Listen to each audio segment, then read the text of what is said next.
الحمد للہ وکفا والصلاة والسلام علی عباده الذین اصطفى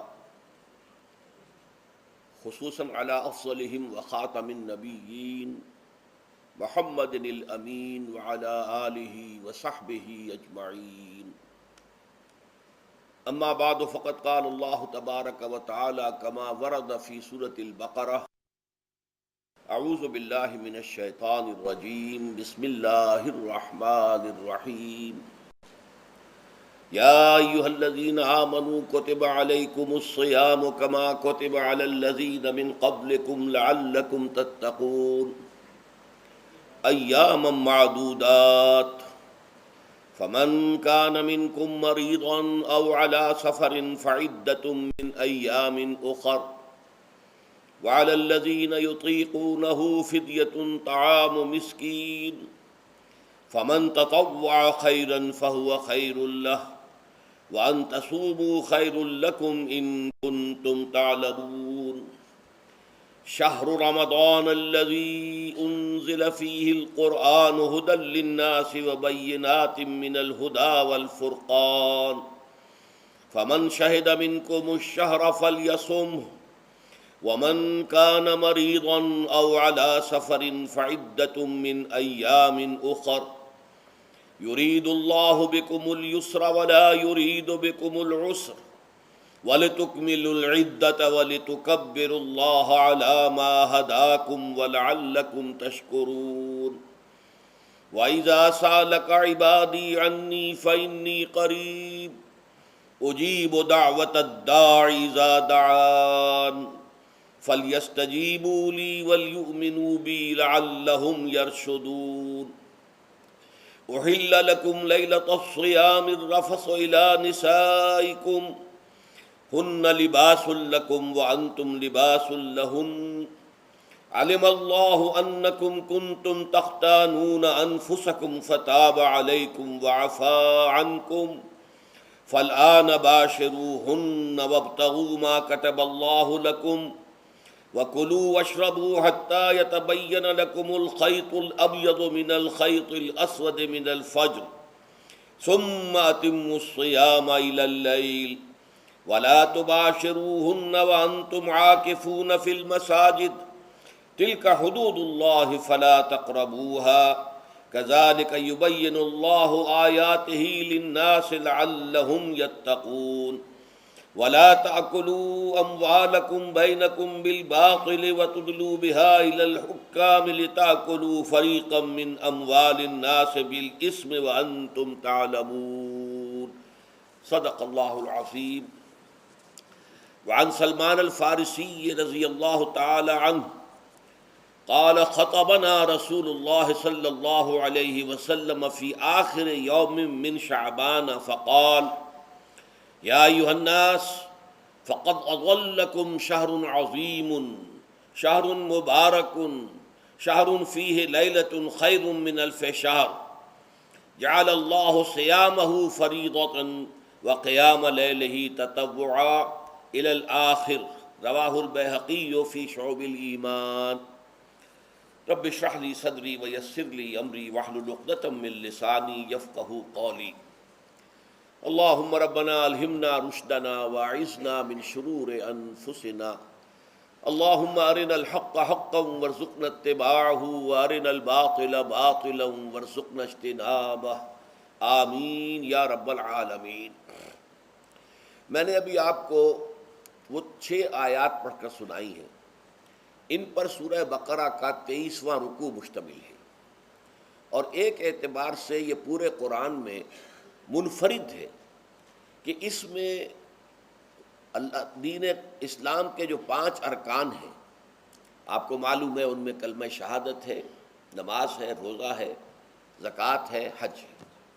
تو ان میں سے ایک رکن جو ہے صیام، روزہ، اس کے بارے میں اس کے جملہ احکام، ابتدائی احکام کیا تھے، تکمیلی احکام کیا تھے، پھر اس کی حکمت درجہ بدرجہ.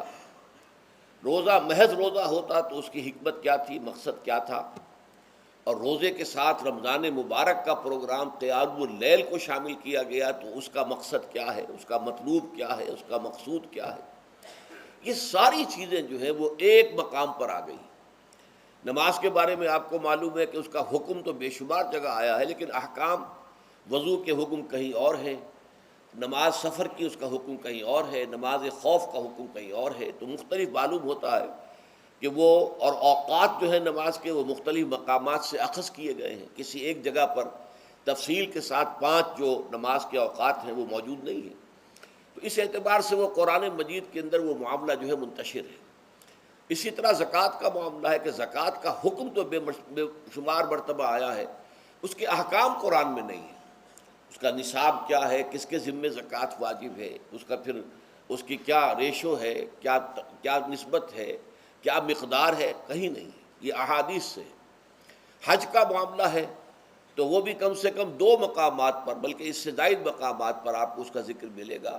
مکی صورتوں میں بھی ہے سورہ حج، اس میں 2 رکوع مسلسل ہیں، پھر مدنی صورتوں میں سے سورہ بقرہ، اس کے بعد جو ہے 23ویں رکوع کے بعد 24 اور 25واں رکوع پورا جو ہے وہ حج کے مناسک پر مشتمل ہے۔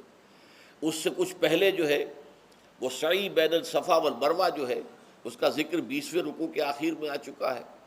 حج کی فرضیت کا حکم جو ہے وہ سورہ آل عمران میں ہے۔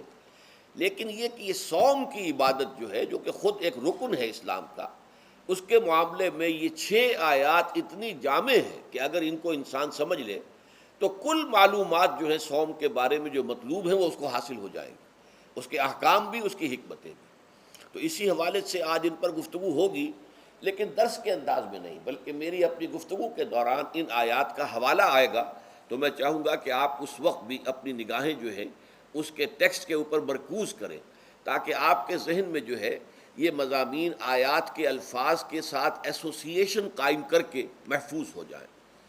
اچھا، اس کے علاوہ پھر میں نے وہ خطبہ پڑھا ہے، بلکہ اس کا ابتدائی کلمات صرف پڑھے ہیں، جس کے بارے میں حضرت سلمان فارسی رضی اللہ تعالیٰ عنہ نے یہ بیان کیا کہ حضور نے ہمیں یہ خطبہ ارشاد فرمایا شعبان کے آخری دن۔ تو یہ گویا کہ اس مناسبت سے آج ہمارا اس خطبے کو پڑھنا جو ہے بہت ہی موزوں ہے، اس لیے کہ یہ خطبہ جو ہے آج، جیسا کہ میں نے عرض کیا، ہو سکتا ہے بلکہ غالب امکان اسی کا ہے کہ آج شعبان کا آخری دن ہے۔ تو گویا کہ ہم حضور کے نقش قدم کی پیروی کرتے ہوئے، آپ کی سنت پر عمل کرتے ہوئے ہم اس وقت اس خطبے کو پڑھیں گے۔ یہ خطبہ جو ہے اس کا مکمل ترجمہ جو تازہ ایشو ہے ندائے خلافت کا، اس میں سرورق پر درج کر دیا گیا نمایاں طور پر۔ پھر ہم نے ایک 4 ورقے کی حیثیت سے کتابچے کی شکل میں بھی اس کو شائع کیا ہے۔ بدقسمتی سے اس کا اہتمام نہیں ہو سکا کہ وہ یہاں سب کے لیے پیش کیا جاتا، لیکن یہ کہ کچھ نہ کچھ نسخے اس کے یہاں آئے ہیں، اس میں بھی یہ پورا خطبہ درج ہے۔ پھر ایک ناشر نے، جن کا تعلق ایسے تنظیم اسلامی کے ساتھ ہے، اس کو خوبصورت انداز میں شائع کیا ہے 4 ورقے کو، لیکن اس کی انہوں نے قیمت رکھی ہے کہ اس کے 10 نسخے 10 روپے میں آپ کو مل جائیں گے، تاکہ آپ زیادہ سے زیادہ لیں اور تاکہ لوگوں میں تقسیم کریں، تاکہ وہ ذہنی تیاری جو ہے، ذہنی اور قلبی اور روحانی، رمضان مبارک کی برکات سے صحیح طور پر مستفید ہونے کے لیے اس میں آپ کے دوست، اعزاء و قارب، رشتہ دار بھی شریک ہو سکیں۔ میں سب سے پہلے اب آغاز کر رہا ہوں اسی خطبے کے ان الفاظ سے کہ جو یہاں پر درج ہیں، آپ بھی اس کی متن پر نگاہ رکھیے۔ ان سلمان الفارسی رضی اللہ عنہ، حضرت سلمان فارسی رضی اللہ تعالی عنہ سے یہ روایت ہے۔ حضرت سلمان آپ کو معلوم ہے کہ ایران میں پیدا ہوئے، اور ان کے والد جو ہیں وہ آتش کدے کے بڑے ذمہ دار آدمی تھے، لیکن ان کو نفرت پیدا ہوئی کہ یہ آگ ہم خود جلاتے ہیں، ایندھن اس میں نہ ڈالیں تو بجھ جاتی ہے، ہم کیسے اس کے سامنے ہاتھ جوڑ کر کھڑے ہو جائیں اور اس سے دعائیں مانگیں۔ بہرحال اس بنا پر جو بھی چپقلش ہوئی، تو جیسے حضرت ابراہیم علیہ السلام کو ان کے والد نے گھر سے نکال دیا تھا، انہیں بھی گھر سے نکلنا پڑا۔ جیسے حضرت ابراہیم نے پھر ہجرت کی تھی اور وہ عراق سے جو ہے شام کی طرف منتقل ہوئے تھے، تو یہ ایران سے شام کی طرف منتقل ہوئے، وہاں جا کر انہوں نے عیسائیت کا مذہب اختیار کیا، راہبوں کے پاس رہے۔ آخری راہب جس کے پاس تھے، زیر تربیت و تعلیم تھے، تو جب اس کے انتقال کا وقت آیا تو انہوں نے کہا کہ مجھے تو ابھی تشفی نہیں ہوئی پورے طور سے، آپ نے بہت کچھ سکھایا ہے، بہت کچھ سمجھایا ہے، اور میں نے آپ سے بہت کچھ فیض حاصل کیا ہے، لیکن ابھی تو مجھے تشفی نہیں ہوئی، اب آپ کا انتقال ہو رہا ہے، میں آپ کے بعد کس کے پاس جاؤں؟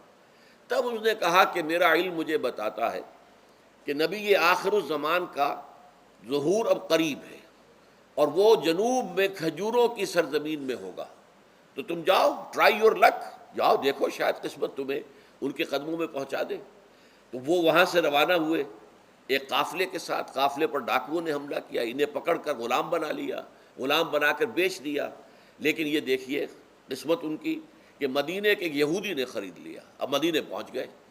اب وہاں خبریں انہیں مل رہی ہیں کہ مکے میں کسی صاحب نے دعویٰ کیا ہے نبوت کا، لیکن ان کے پاؤں میں تو غلامی کی بیڑیاں، یہ مکے تو نہیں جا سکتے۔ تو میں کہا کرتا ہوں کہ یہ اس شخص کی قسمت ہے کہ جیسے ہم کہتے ہیں کہ پیاسا کنویں کے پاس جایا کرتا ہے، کنواں تو پیاسے کے پاس نہیں آتا، لیکن یہاں کیا ہوا، کنواں چل کر پیاسے کے پاس پہنچا ہے۔ محمد الرسول اللہ صلی اللہ علیہ وسلم ہجرت فرما کر مدینہ تشریف لے آئے۔ تب انہوں نے اپنے آقا سے ایک روز کچھ تھوڑی سی کھجوریں مانگی، لیں اور اجازت طلب کی اور جا کر حضور کی خدمت میں پیش کی، کیونکہ اس نے یہ بتایا تھا راہب نے کہ وہ ہدیہ تو قبول کر لیں گے، صدقات قبول نہیں کریں گے، صدقہ قبول نہیں کریں گے۔ تو اسی امتحان کے لیے جا کر حضور کی خدمت میں وہ کھجوریں پیش کی۔ حضور نے پوچھا کیا ہے؟ عرض کیا صدقہ، فرمایا نہیں میں صدقہ قبول نہیں کرتا، یہ غربا کا حق ہے، دے دو، تقسیم کر دو۔ پھر کچھ عرصے کے بعد پھر کچھ کھجوریں لی ہوں گی اپنے اس آقا سے، پھر پہنچے، پھر جب حضور نے پوچھا کیا ہے، عرض کیا کہ یہ ہدیہ، آپ نے فرمایا ہاں ٹھیک ہے، ہدیہ میں قبول کرتا ہوں۔ تو فوراً قدموں میں گر گئے، ایمان لے آئے۔ اور ان کا معاملہ جو ہے یہ بھی جان لیجئے کہ یہ فقراء صحابہ میں سے تھے جو کوئی کام نہیں کرتے تھے، ہمہ وقت حضور کے ساتھ رہنا، اور اس اعتبار سے حضور نے ان کے بارے میں یہ بھی کہا ہے کہ سلمان و منا من اہل البیت، سلمان جو ہے وہ ہمارے اہل بیت میں شامل ہے رضی اللہ تعالی عنہ۔ ان کی روایت ہے قال خطبنا رسول اللہ صلی اللہ علیہ وسلم، تو وہ فرماتے ہیں کہ ہمیں خطبہ ارشاد فرمایا نبی اکرم صلی اللہ علیہ وسلم نے شعبان کے آخری دن، فقال، اور فرمایا یا ایھا الناس، اے لوگو، قد اظلکم شہر عظیم، تم پر ایک عظمتوں والا مہینہ سایہ فگن ہو گیا ہے۔ ظل کہتے ہیں سائے کو، اظلکم تم پر سایہ فگن ہو گیا ہے، ایک بہت عظمتوں والا مہینہ۔ اب دیکھیے یہ وہی ہے بات جو انگریزی کے محاورے میں ہے کہ coming events cast their shadows before, آنے والے واقعات کا ایک سایہ سا پہلے سے پڑ جاتا ہے۔ تو ابھی مہینہ شروع نہیں ہوا رمضان مبارک کا، لیکن وہ آیا چاہتا ہے، تو گویا کہ اس کا ایک سایہ پہلے آ گیا ہے، جس کو حضور فرما رہے ہیں کہ تم پر سایہ کر لیا ہے ایک ایسے مہینے میں کہ جو بہت عظمتوں والا ہے۔ شہر مبارک، وہ مہینہ بہت برکتوں والا ہے۔ شہر فیہ لیلۃ خیر من الف شہر، یہ وہ مہینہ ہے کہ جس میں ایک رات وہ بھی ہے کہ جو 1000 مہینوں سے افضل ہے۔ اور یہ ظاہر بات ہے قرآن مجید کی صورت ہے مکمل، انا انزلناہ فی لیلۃ القدر وما ادراک ما لیلۃ القدر لیلۃ القدر خیر من الف شہر، اس کی طرف اشارہ ہے۔ اب اس کے بعد جو جملہ ہے جعل اللہ صیامہ فریضۃ، اللہ نے اس مہینے کا روزہ رکھنا فرض قرار دے دیا ہے۔ وقیام اللیلہ، ایک تو قیام اللیل کے لفظ پر غور کیجیے، اور اس کی راتوں کے دوران کھڑے رہنے کو تطوعاً، آزاد مرضی پر چھوڑ دیا ہے۔ تو گویا کہ اس رمضان مبارک کے 2 پروگرام ہیں، ایک پروگرام دن سے متعلق ہے وہ ہے روزہ، اور ایک قیام رات سے متعلق ہے اور وہ ہے قیام اللیل۔ دن کا پروگرام فرض ہے، رات کا پروگرام فرض نہیں ہے، لیکن ایک طرح کی تشویق اور ترغیب، اس کے لیے جو ہے تحریص یہ موجود ہے۔ ورنہ تو یہ ہے کہ ہر رات جو ہے اس میں تہجد آپ پڑھیں، رات کو کھڑے رہیں، وہ اللہ تعالیٰ کو بہت پسندیدہ ہے۔ تہجد حضور کے لیے تو فرض کے درجے میں رہی ہے، لیکن عام مسلمانوں پر فرض نہیں ہے۔ البتہ جو کوئی کر سکے ان کے لیے یقیناً بہت اعلیٰ مراتب ہے، بہت اونچے درجات ہیں، تو وہ تو کسی بھی شب میں پورے سال آپ کریں، لیکن اس کے لیے خاص طور پر چونکہ اہتمام کیا گیا، لہذا جعلہ کا جو فعل ہے اس کے مفعول میں جہاں یہ شامل ہے، نمبر 1 جعل اللہ صیامہ فریضۃ، روزہ رکھنا فرض قرار دے دیا، اور اس کی راتوں کو کھڑے رہنا یہ تمہاری مرضی پر چھوڑ دیا، اسے فرض نہیں کیا ہے۔ بس اس تمہید کے بعد اب میں شروع کروں گا استقبال رمضان کے ضمن میں روزے کی حکمتیں کیا ہیں، اس کے احکام کیا ہیں۔ نمبر 1، شریعت محمدی میں روزے کی تدریجی فرضیت، یہ جو تمہیدی مضمون ہے اس ضمن میں وہ بہت اہم ہے۔ پہلی بات یہ جان لیجئے کہ اہل عرب جو ہیں، قریش بھی، اہل مکہ اور قریش کے تابع بقیہ تمام بنی اسماعیل بھی، اور ان کے تابع جو بھی عرب میں دوسرے قبیلوں کے لوگ تھے کہ جو عربی تھے اور مشرک تھے، وہ سب اس کے اندر مراد ہیں۔ تو فرمایا گیا کہ ان لوگوں میں روزے کی عبادت معروف نہیں تھی۔ یا تو یہ ہے کہ حضرت ابراہیم علیہ السلام کے زمانے میں روزے کی عبادت تھی ہی نہیں، کیونکہ یہ لوگ اپنے قول کے مطابق ملت ابراہیم پر تھے، لیکن یہ ہے کہ بہرحال روزے کی عبادت سے ناآشنا تھے۔ کیا وجہ ہے یہ ہم نہیں جانتے۔ آپ کو معلوم ہے نماز سے وہ واقف تھے، اگرچہ اس کا حلیہ انہوں نے بگاڑ دیا تھا، تالیاں بجاتے تھے، سیٹیاں بجاتے تھے یہ، لیکن نماز کہتے تھے اسے نماز۔ طواف سے وہ واقف تھے، اگرچہ اس کے ضمن میں اتنی گھناؤنی حرکت بھی کی تھی کہ مرد اور عورتیں وہ بالکل برہنہ ہو کر طواف کرتے تھے، تو اسے بہت فضیلت والی بات سمجھتے تھے، بہت خدا رسیدگی کی بات سمجھتے تھے کہ کامل برہنہ ہو کر طواف کیا جائے، لیکن بہرحال طواف تھا۔ اسی طرح قیام عرفہ، قیام منی یہ بھی موجود تھے۔ تو حج کے بھی بہت سے ارکان جو ہیں وہ ان کے ہاں معروف تھے، اور ویسے خیرات و صدقات، چاہے زکوٰۃ ایک خاص نظام کے تحت نہیں تھی، لیکن زکوٰۃ و صدقات، بھوکوں کو کھانا کھلانا، یہ ان کے ہاں اعلیٰ اقدار میں یہ چیزیں شامل تھیں، اخلاقیات کے اونچے مقامات میں۔ کہ صوم کا ان کے ہاں قطعاً کوئی ذکر نہیں تھا، روزے کی عبادت جو ہے ان کے ہاں بالکل نہیں تھی۔ البتہ صوم کا لفظ موجود تھا، یہ لفظ وہ استعمال کرتے تھے اپنے گھوڑوں کے لیے، روزہ رکھواتے تھے گھوڑوں کو۔ اس کا پس منظر یہ ہے کہ ان کے ہاں آپ کو معلوم ہے کہ لڑائی، دنگا فساد، جنگ، اور یہ کہ غارت گری کرنا، لوٹ مار کرنا، یہ تمام ان عرب قبائل کا پیشہ تھا، اصل پیشہ یہی تھا۔ اس میں ان کے پاس دو جانور تھے، ایک تو اونٹ۔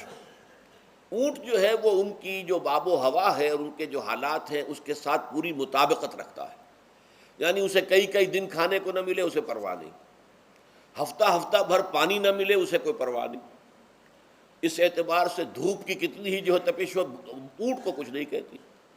لیکن یہ کہ وہ سست رفتار جانور ہے، لڑائی کے لیے، جنگ کے لیے، خاص طور پر غارت گری جہاں کرنی ہو، جہاں جا کر گویا کہ ڈاکہ مارنا، پھر دوڑنا ہے، بھاگنا ہے، واپس جانا ہے، تو انہیں گھوڑے کی ضرورت ہوتی تھی جو سریع الرفتار ہے۔ لیکن گھوڑے میں یہ اوصاف نہیں تھے، وہ بھوک کو برداشت نہیں کر سکتا، مزمحل ہو جائے گا، وہ پیاس کو برداشت نہیں کر سکتا، مزمحل ہو جائے گا، وہ دھوپ کو برداشت نہیں کر سکتا، مزمحل ہو جائے گا، اور اگر یہ گھوڑا مزمحل ہو جائے تو سوار کا کیا حشر ہوگا، وہ آپ اس سے اندازہ کر لیجئے کہ اصل میں تو پھر ہلاکت سوار کی ہوگی۔ اس لیے وہ اسے تیار کرتے تھے جنگ کی صعوبتوں کو برداشت کرنے کے لیے۔ اس کا دانہ پانی بند کر دیا، اور اس کا منہ جو ہے وہ عرب بدو جو ہوتا تھا خود تو اپنا چہرہ اور سر لپیٹ لیتا تھا کپڑے کے اندر، جب وہ چلتی تھی ان کے ہاں باد سموم، تیز آگ جیسی ہوا جو ہے جس کے اندر ریت کے ذرات بھی ایسے ہوتے تھے گویا کہ کسی بھاڑ کی جو ہے اس کے اندر کی ریت جو ہے وہ چلی آ رہی ہے، تو گھوڑے کا رخ ادھر کر کے کھڑے کر دیتے تھے اس کو، خود اپنے منہ پر ڈاٹا واٹا باندھا ہوا اپنی حفاظت کے لیے، تاکہ اس کے اندر دھوپ کی سختی برداشت کرنے کی عادت پیدا ہو جائے، پیاس کی برداشت کرنے کی عادت پیدا ہو جائے، بھوک کو برداشت کرنے کی۔ اس کو کہتے تھے صوم۔ صوم کے لفظی معنی رک جانا۔ اب یہ کھانے پینے سے رکا ہوا ہے، اور یہ دھوپ کی سختیاں برداشت کرنے کے لیے دھوپ کے اندر، اور وہ جو آتی تھی وہاں پہ باد سموم، اس کے اندر بھی اس کا سامنا کرنے کے لیے تیار ہے۔ تو یہ پس منظر ہے روزے کا لغوی اعتبار سے، اور یہ کہ اہل عرب جو ہے پرانے وہ اس عبادت سے ناواقف تھے، لہٰذا ہمیں پورے مکی قرآن میں اس کا کہیں ذکر نہیں ملتا۔ البتہ مدینے میں جب حضور تشریف لائے اور صحابہ کرام ہجرت کے بعد، تو یہاں آپ نے دیکھا کہ یہودی جو ہے وہ روزہ رکھتے ہیں یوم عاشورہ کا، 10 محرم کا۔ تو حضور نے دریافت کیا کہ یہ تم 10 محرم کو روزہ کیوں رکھتے ہو؟ تو انہوں نے کہا کہ یہ دن ہماری نجات کا دن ہے۔ 10 محرم کو اللہ تعالیٰ نے فرعون کو غرق کیا تھا اور ہمیں نجات دی تھی اس کے ظلم و ستم سے، تو شکرانے کے طور پر ہم روزہ رکھتے ہیں۔ تو حضور نے فرمایا کہ موسیٰ کے تو پھر ہم تم سے زیادہ حقدار ہیں، ہم موسیٰ کو مانتے ہیں علیہ الصلاۃ والسلام، ان کی عزت کرتے ہیں، قدر کرتے ہیں، تو ہم بھی روزہ رکھیں گے۔ تو آپ نے صحابہ کو حکم دیا کہ عاشورہ کا روزہ رکھا کرو۔ پھر کچھ عرصے کے بعد اللہ تعالیٰ کی طرف سے حکم آ گیا، اور یہ حکم جو ہے اس رکوع کی پہلی آیت کے اندر ہے، یا ایھا الذین آمنوا کتب علیکم الصیام کما کتب علی الذین من قبلکم لعلکم تتقون۔ لیکن جیسا کہ میں بعد میں بتاؤں گا، یہ حکم صوم رمضان کا نہیں ہے، بلکہ یہ کہ اللہ کے حکم سے پہلے 3 دن کے روزے فرض کیے گئے۔ ہر مہینے کی 13ویں، 14ویں اور 15ویں تاریخ کو روزہ رکھو۔ اس میں بڑی حکمت تھی، چونکہ یہ عرب عادی نہیں تھے روزے کے، تو انہیں تدریجاً خو کر کرنا تھا۔ ظاہر بات ہے کہ 30 دن جو ہے وہ تو ایک بڑی مدت ہے، اور ظاہر بات ہے کہ مئی کا مہینہ بھی آ جائے گا، اس میں جون بھی آئے گا، جولائی بھی آئے گا، قیامت خیز مہینے آ جائیں گے، تو بڑی ہمت جواب دے جائے گی۔ تو پہلے روزہ ہر مہینے 3 روزے رکھنے کی ان کو مشق کرائی جائے تاکہ یہ عادی ہو۔ یہ 3 روزے اگر مئی میں بھی آ گئے، جون میں بھی آ گئے، تب بھی ٹھیک ہے، اس کو انسان 3 دن کی تو مشقت برداشت کر سکتا ہے۔ تو پہلے یہ کیا گیا، لیکن اس کے ضمن میں یہ حکم دے دیا گیا، اس کو کہتے ہیں وجوب علی التخییر، یہ اختیار دے دیا گیا کہ یہ 3 روزے تم پر واجب کیے جا رہے ہیں، لیکن یہ کہ اگر تم یہ روزے نہ رکھو تو تم فدیہ دے سکتے ہو، 1 مسکین کو کھانا کھلانا صبح و شام۔ یہ ہے وجوب علی التخییر۔ دوسری رعایت یہ دی گئی کہ اگر کوئی شخص ان 3 تاریخوں میں بیمار ہو یا سفر پر ہو تو وہ تعداد دوسرے دنوں میں پوری کر لے۔ یہ ہے گویا کہ سب سے پہلا حکم جو دیا گیا ہے، اور اس کے ضمن میں اب میں چاہتا ہوں کہ آیت نمبر 2 آپ اچھی طرح پڑھ لیں، اپنا سامنے رکھیے اور اس کے حوالے سے یہ بات سمجھ لیجیے۔ ایام معدودات، یہ دن ہیں چند گنتی کے۔ مجھے حیرت ہوتی ہے کہ جدید جو مفسرین ہیں جنہوں نے اردو میں ترجمے کیے ہیں، تفسیریں کی ہیں، ان سب کے نگاہوں سے یہ بات اوجھل رہی کہ یہ در حقیقت رمضان کے روزے کا ذکر نہیں ہے، بلکہ اس ابتدائی حکم سے متعلق ہے کہ جو ہر مہینے میں 3 دن کے روزے رکھنے کا حضور نے دیا تھا۔ لیکن یہ کہ میرا اپنا ذاتی واقعہ یہ ہے زندگی کا، اور یہ اہم واقعات میں سے ہے، میں جب میڈیکل کالج میں پڑھتا تھا، سمجھیے 19-20 سال کی میری عمر، اس وقت بھی مجھے یہ احساس ہوا تھا کہ یہ جو 2 آیات آئی ہیں یہاں ایک دوسرے کے تقابل میں، یہ بیک وقت نازل نہیں ہو سکتی، ان میں وقفہ ہوگا، اور یقیناً پہلا حکم کسی اور پس منظر میں ہے، دوسرا حکم جو بعد میں ہم دیکھیں گے وہ کسی اور پس منظر میں ہے۔ تو میری رائے یہ تھی، اور میں اس پر قائم بھی تھا، بیان بھی کرتا تھا، لیکن ڈرتا تھا، اس لیے کہ اس وقت تک جتنی تفسیریں میں نے دیکھی تھی، ترجمے دیکھے تھے، ان میں سے کسی نے یہ بات کہی نہیں تھی۔ تو ایک آدمی اپنی رائے کے اوپر اتنی بڑی بات کہہ دے تو میں ڈرتا رہتا تھا، لیکن کہتا تھا کہ میری رائے یہی ہے۔ پھر اتفاق سے جماعت اسلامی ہند کا ترجمان ہوتا تھا ماہنامہ زندگی، عروج احمد قادری صاحب اس کے مدیر تھے۔ وہ جو ایک پرچہ آیا اس میں انہوں نے ایک تنقید کی تھی مولانا سید انور شاہ بخاری رحمۃ اللہ علیہ پر، کہ ان کشمیری رحمۃ اللہ علیہ سے ان کے اوپر یہ تنقید کی تھی کہ انہوں نے یہ عجیب بات کہہ دی ہے کہ یہ جو حکم ہے یہ رمضان کا نہیں ہے، بلکہ رمضان سے پہلے جو حضور نے حکم دیا تھا 3 دن کے روزے رکھنے اس سے متعلق ہے۔ اب مجھے اس کے اوپر پورا اطمینان ہو گیا کہ اگر سید محمد انور شاہ کاشمیری رحمۃ اللہ علیہ کی رائے یہ ہے تو متفق گردید رائے بو علی بارائے من، مجھے اب اس سے زیادہ اور کسی سند کی ضرورت نہیں۔ بعد میں نے جب تفسیر کبیر امام رازی رحمۃ اللہ علیہ کی اس کا بھی مطالعہ شروع کیا تو میں حیران ہوا کہ سلف میں تو یہ رائے کثرت سے موجود تھی۔ کیا سبب ہوا ہے کہ آج کے دور کے جو مترجمین اور مصنفین ہیں ان کی نگاہوں سے بالکل یہ بات اوجھل ہو گئی؟ اس معاملے کو میں حل آج تک نہیں کر سکا، لیکن اب میں پورے تیقن سے آپ سے کہہ رہا ہوں کہ یہ جو پہلی 2 آیتیں ہیں ان کا تعلق صوم رمضان سے نہیں ہے، بلکہ ان کا تعلق ہے وہ 3 دن کی۔ اس کی سب سے بڑی دلیل اس کے اندر موجود ہے، ایام معدودات، گنتی کے چند دن۔ اب 30 یا 29 دن جو ہے وہ گنتی کے چند دن نہیں ہو سکتے، وہ اچھی بڑی تعداد ہے۔ پھر یہ ہے کہ یہ معدودات جو ہے اس کو کہا جاتا ہے جمع قلت، یہ زیادہ سے زیادہ 9 پر اس کا اطلاق ہوتا ہے، اس وزن پر جو جمع آتی ہے۔ اور اس میں جو ہے خود قرآن مجید میں حج کے سلسلے میں منا کے قیام کے ضمن میں الفاظ آئے ہیں، ایام معدودات فمن تعجل فی یومین فلا اثم علیہ ومن تاخر فلا اثم علیہ۔ منا میں قیام ہے گنتی کے چند دن، تو جو 2 دن ہی میں جلدی کر کے وہاں سے واپس ہو جائے اس پہ بھی کوئی اس گناہ نہیں ہے، اور جو مؤخر کر کے 3 دن پورے کرے اس پر بھی کوئی گناہ نہیں ہے۔ تو وہاں پر بھی نظیر موجود ہے کہ 2 یا 3 دن پر اس کا اطلاق ہو رہا ہے، تو یہاں پر ایام معدودات سے لازماً یہ مراد ہے کہ یہ 3 دن جو ہے ہر مہینے میں 13ویں 14ویں 15ویں در حقیقت اس روزے سے متعلق یہ آیت آ رہی ہے۔ اور یہ بھی نوٹ کر لیجئے کہ رمضان کے روزے کی فرضیت کے بعد بھی حضور کا معمول اور آپ کے صحابہ کا، اور جو بھی ہمارے ہاں اتباع کرتے ہیں حضور صلی اللہ علیہ وسلم کا نوافل میں بھی ان کا یہ معمول ہے۔ ہر مہینے میں یہ 3 روزے حضور بعد بھی رکھتے تھے، اور آپ کے بہت سے صحابہ رکھتے تھے، اور آج بھی ہمارے ہاں بہت سے لوگ جو دیندار ہیں اور جن کے اندر یہ جذبہ ہے اتباع سنت کا، وہ رکھتے ہیں۔ 13ویں 14ویں اور 15ویں تاریخوں کا ان کو ایام 20 کہتے ہیں۔ اس کی راتیں روشن ہوتی ہیں، 13ویں رات، 14ویں رات، 15ویں رات۔ چاند جو ہے اس کے اندر آپ کو معلوم ہوتا ہے 14ویں کو تو مکمل ہوتا ہی ہے، 13ویں اور 15ویں کا بھی تقریباً مکمل ہے۔ تو ایام 20 کے روزے جو ہیں بعد میں بھی برقرار رہے ہیں، لیکن نفلاً، فرض اس کے بعد جو ہے وہ رمضان کے روزے ہو گئے۔ تو ایام معدودات یہ دن ہیں گنتی کے۔ فمن کان منکم مریضا او علی سفر فعدۃ من ایام اخر، تو جو کوئی بھی تم میں سے ہو بیمار یا سفر پر تو وہ تعداد پوری کر لے دوسرے دنوں میں۔ گویا کہ اب اگلی کے اب ایک تو یہ رعایت ہو گئی، دوسری رعایت وعلی الذین یطیقونہ فدیۃ طعام مسکین، اور ان لوگوں کے ذمے کے جو اس کی طاقت رکھتے ہوں، یعنی مریض بھی نہیں ہے، صحت مند ہے، روزہ رکھ سکتے ہیں، سفر بھی نہیں ہے، سفر پر نہیں ہے، مقیم ہے، روزہ رکھ سکتے ہیں، پھر بھی نہ رکھیں تو ان کے لیے بھی ایک اختیار، اسی لیے میں نے لفظ استعمال کیا تھا وجوب الگ تخییر، واجب تو ہے لیکن اس میں ایک اختیار دے دیا گیا ہے۔ وہ اختیار کیا ہے؟ فدیۃ طعام مسکین، تو پھر یہ ہے کہ ایک مسکین کو کھانا کھلا دینا۔ فدیہ کہتے ہیں کسی چیز کا بدل ہو جائے، جیسے کہ جنگی مجرم ہے، اس کا فدیہ ہے، گویا کہ اس کو دے کر وہ پھر آزاد ہو جائے گا، فدیہ اس کو کہتے ہیں۔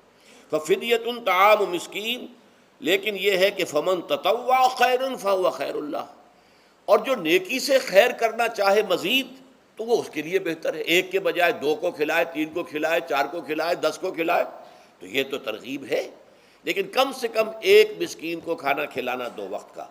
وَأَن تَصُومُوا خَيْرٌ لَكُمْ، اب دیکھیے یہ لفظ بول رہے ہیں، اگر تم روزہ رکھو تو یہ تمہارے حق میں بہتر ہے، یعنی اگرچہ اختیار تمہیں دے دیا ہے، اختیار یہ ہے کہ روزہ رکھو، اگر نہ رکھو تو فدیہ دے دو ایک مسکین کا کھانا، لیکن اگر تم روزہ رکھو، ان کنتم تعلمون، اگر حقیقت میں تم علم رکھتے ہو کہ روزے کے اندر کیا کیا برکات ہیں، تو تمہیں روزہ لازماً رکھنا چاہیے۔ تشویق اور ترغیب موجود ہے، لیکن یہ کہ اس کی فرضیت یا وجوب نہیں ہے۔ یہ تھا ابتدائی حکم روزے کی ضمن میں۔ اب اس کے بعد اگلی آیت جو ہے اس کے بھی پہلے حصے کو مت پڑھیے، شہر رمضان الذی انزل فیہ القرآن، اس کے بارے میں تو بعد میں گفتگو ہوگی، بینات من الہدی والفرقان، لیکن اگلا جملہ فمن شہد منکم الشہر فلیصم، اب یہ رمضان کے روزے کی فرضیت کا حکم آیا ہے۔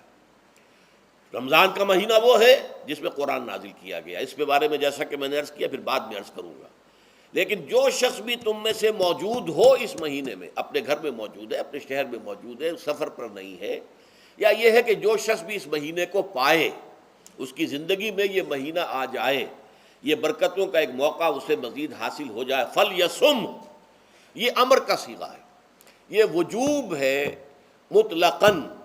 اب اس میں جو 2 رعایتیں پہلے دی گئی تھی ان میں سے ایک کو برقرار رکھا، وَمَنْ كَانَ مَرِيضًا أَوْ عَلَى سَفَرٍ فَعِدَّةٌ مِّنْ أَيَّامٍ أُخَرَ، یہی وہ الفاظ ہیں جن کی بنا پر میرا گمان اس وقت بھی یہ تھا کہ یہ 2 بیک وقت نازل نہیں ہو سکتی آیات، یہ جو تکرار ہے بے معنی تکرار ہو جائے گی پھر اگر ایک ہی وقت میں نازل ہو رہی ہو، اور قرآن مجید کی فصاحت اور بلاغت سے یہ چیز بعید ہے کہ وہاں پر اس طرح کی تکرار بلا سبب ہو رہی ہو۔ قرآن میں اور بہت سی آیات ہیں جن میں کہ آپ کو معلوم ہے کہ پورا رکوع ہے سورہ مزمل کا، جس میں قیام اللیل کا حکم ہے، پھر اسی کے آخر میں وہ آیت شامل کر دی گئی ہے جو کم سے کم 1 سال بعد نازل ہوئی ہے، جس میں کہ رات کے قیام کا وجوب ختم کر دیا گیا، اور صرف یہ کہ جتنا بھی تم سے ممکن ہو سکا کرو، ضروری نہیں ہے کہ تہائی شب ہو، آدھی ہو، 2/3 ہو، جتنا بھی ممکن ہو قرآن پڑھا کرو رات کو، گویا کہ وہ فرضیت جو تھی قیام اللیل کی وہ ختم ہو گئی۔ تو اس حوالے سے وہ جو ناسخ ہے، منسوخ کرنے والی آیت بھی اس کے ساتھ ہی رکھ دی گئی ہے، تاکہ وہ جو اصل حکم تھا وہ بھی برقرار سامنے رہے، اور جس نے آ کر اسے منسوخ کیا وہ بھی برقرار رہے اور سامنے رہے۔ اسی طرح یہاں پر بھی یہ حکم آیا، کتنے عرصے کے بعد آیا یہ مجھے معلوم نہیں، لیکن یہ کچھ عرصے کے بعد آیا ہے کہ رمضان کا مہینہ وہ ہے کہ جس میں قرآن نازل کیا گیا ہے۔ اب جو شخص بھی اس مہینے کو پائے اس پر لازم ہے کہ اس کے روزے رکھے۔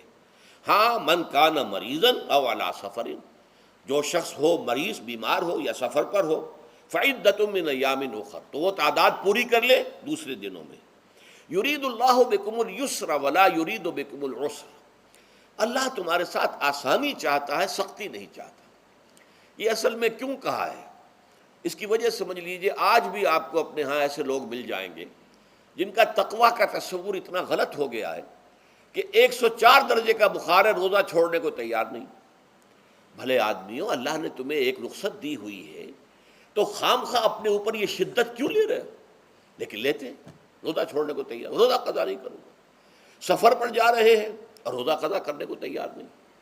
ایک موقع پر ایک غزوے کے دوران ایسا ہوا کہ کچھ لوگوں نے روزہ رکھا ہوا تھا، لیکن وہ اتنے یوں سمجھیے مزمحل ہو گئے کہ جب پڑاؤ پر پہنچے تو جن کا روزہ نہیں تھا انہوں نے تو بڑی چاق و چوبند طریقے سے خیمے نصب کیے، سارا بندوبست کیا، اور یہ جا کر بے سدھ ہو کر بے ہوش ہو کر گر پڑے۔ تو حضور نے فرمایا ان کو دیکھ کر، لیس من البر الصیام فی السفر، سفر میں روزہ رکھنا یہ کوئی نیکی کا کام نہیں ہے، یہ نیکی کا غلط تصور ہے کہ جو تم نے اپنے اختیار کر لیا۔ یہ تمہارے اندر تشدد پسندی پیدا ہو رہی ہے۔ دین کے احکام میں جو مقصد ہے وہ کیا ہے؟ یرید اللہ بکم الیسر ولا یرید بکم العسر۔ اسی پر عمل کرتے ہوئے حضور نے فرمایا ہے کہ جو بھی علماء دین ہیں یا جو رہنمایان دین ہیں ان کا کام کیا ہے؟ آپ نے فرمایا یسروا ولا تعسروا، دیکھو آسانیاں پیدا کرو، سختیاں پیدا نہ کرو۔ دین میں سختیاں پیدا کرنا بھی وہ اسر اور اغلال بن جاتا ہے کہ جس کو رفع کرنے کے لیے اور جس سے لوگوں کو، یہودیوں کو اور تمام اہل کتاب کو نجات دینے کے لیے اللہ تعالیٰ نے اپنے رسول محمد صلی اللہ علیہ وسلم کو بھیجا۔ وَيَضَعُ عَنْهُمْ إِصْرَهُمْ وَالْأَغْلَالَ الَّتِي كَانَتْ عَلَيْهِمْ، کہ جہاں وہ نیکی کا حکم دیتے ہیں، بدی سے روکتے ہیں، پاکیزہ چیزوں کو حلال ٹھہراتے ہیں اور خبیث چیزوں کو، ناپاک چیزوں کو حرام قرار دیتے ہیں، وہیں وہ لوگوں کے اوپر سے وہ بوجھ بھی ختم کرتے ہیں کہ جو انہوں نے خام خواہ اپنے اوپر لاد لیے۔ تو ان میں سے یہ بھی ہے کہ یہ نیکی کا کام نہیں ہے کہ آپ سفر میں ہیں اور روزہ رکھ رہے ہیں۔ یرید اللہ بکم الیسر ولا یرید بکم العسر وَلِتُكْمِلُوا الْعِدَّةَ، لیکن یہ بات واضح رہے کہ اب تمہارے لیے تعداد کو پورا کرنا لازم ہے۔ یہ نہیں ہے کہ آپ اس کی جگہ پر فدیہ دے دیں تو بات پوری ہو جائے گی، نہیں۔ روزے کی تعداد آپ کے رمضان میں 2 روزے 3 روزے چھوٹ گئے بیماری کی وجہ سے، ٹھیک ہے، لیکن دوسرے دنوں میں اس کی قضا دینی لازم ہے۔ وہ روزے رکھنے جو ہیں آپ پر لازم ہے، ان کا کوئی بدل جو ہے وہ فدیہ نہیں ہو سکتا۔ البتہ یہ نوٹ کر لیجئے، یہ حکمت نبوی ہے کہ یہاں اگرچہ وہ فدیے کا حکم جو ہے گویا کہ بظاہر قرآن مجید کے الفاظ سے محسوس ہوتا ہے کہ مطلقاً منسوخ ہو گیا، لیکن حضور نے اس کو خاص حالتوں میں باقی رکھا ہے۔ کوئی شخص اتنا بوڑھا ہو چکا ہے یا خاتون اتنی بوڑھی ہو چکی ہے کہ دن بھر کا فاقہ جو ہے اس میں اندیشہ ہے کہ کہیں ہلاک نہ ہو جائے، کوئی مریض ہے، مرد ہے یا عورت ہے، وہ ڈائبٹیز کی مریضہ ہے، اس کو وہ شوگر کا مرض ہے اور وہ اس کو برداشت نہیں کر سکتی، شوگر لیول بہت نیچے ہو جائے تو موت واقع ہو سکتی۔ کوئی ایسا مریض ہے جس کو مرض سے شفا پانے کی اب کوئی امید ہے ہی نہیں کہ میں مرض سے شفا پا جاؤں گا یا پا جاؤں گی تو اس کے بعد میں روزہ مکمل کر دوں گی، نہیں۔ ایسے لوگوں کے لیے حضور نے اس رعایت کو برقرار رکھا ہے کہ ایسے لوگ اگر ایک مسکین کو کھانا کھلا دیں تو یہ فدیہ بن جائے گا۔ لیکن جو بھی شخص صحت مند ہو اور صحت کی توقع رکھتا ہو اور جو شخص بھی طاقت رکھتا ہو روزے کا قضا کر دینے کا، اس کے لیے لازم ہے کہ روزوں کی قضا کرے۔ وَلِتُكْمِلُوا الْعِدَّةَ وَلِتُكَبِّرُوا اللَّهَ عَلَىٰ مَا هَدَاكُمْ، اور تاکہ تم اللہ کی کبریائی کا اعلان کرو اس چیز پر کہ جو اس نے تمہیں ہدایت عطا فرمائی ہے۔ اب اس کا ایک تو ظاہر ہے کہ جب روزے ختم ہوتے ہیں عید الفطر میں تکبیر، اضافی تکبیرات کے ساتھ 2 رکعتیں ہیں جو ہم ادا کرتے ہیں۔ احناف کے نزدیک 6 اضافی تکبیرات ہیں اور اہل حدیث کے نزدیک 12 ہیں، لیکن تکبیرات ہیں اضافی۔ اور یہ کہ جاتے ہوئے اور آتے ہوئے عید کے لیے آپ جا رہے ہیں تو تکبیرات پڑھتے ہوئے جائیے، واپس آ رہے ہیں تکبیر پڑھتے ہوئے آئیے، اور یہ بھی کہ جاتے ہوئے راستہ کوئی اور، آتے ہوئے راستہ کوئی اور اختیار کیجئے تاکہ پورا شہر، پوری بستی جو ہے تکبیر کی آواز سے گونج جائے۔ یہ ظاہر ہے۔ باطن اس کا کیا ہوگا؟ اللہ کی کبریائی کا اعلان کرو اللہ کی کبریائی کو نافذ کرنے کی کوشش کرو۔ جب اللہ نے تمہیں ہدایت دے دی ہے، تمہیں اپنے دین حق سے نواز دیا ہے، اب تمہارا فرض ہے کہ اس کو قائم کرو، اس کے لیے جد و جہد کرو، اس کے لیے تن من دھن لگاؤ، اس کے لیے جان اور مال سے جہاد کرو۔ وَلِتُكَبِّرُوا اللَّهَ عَلَى مَا هَدَاكُمْ وَلَعَلَّكُمْ تَشْكُرُونَ، اور تاکہ تم واقعتاً شکر کرو۔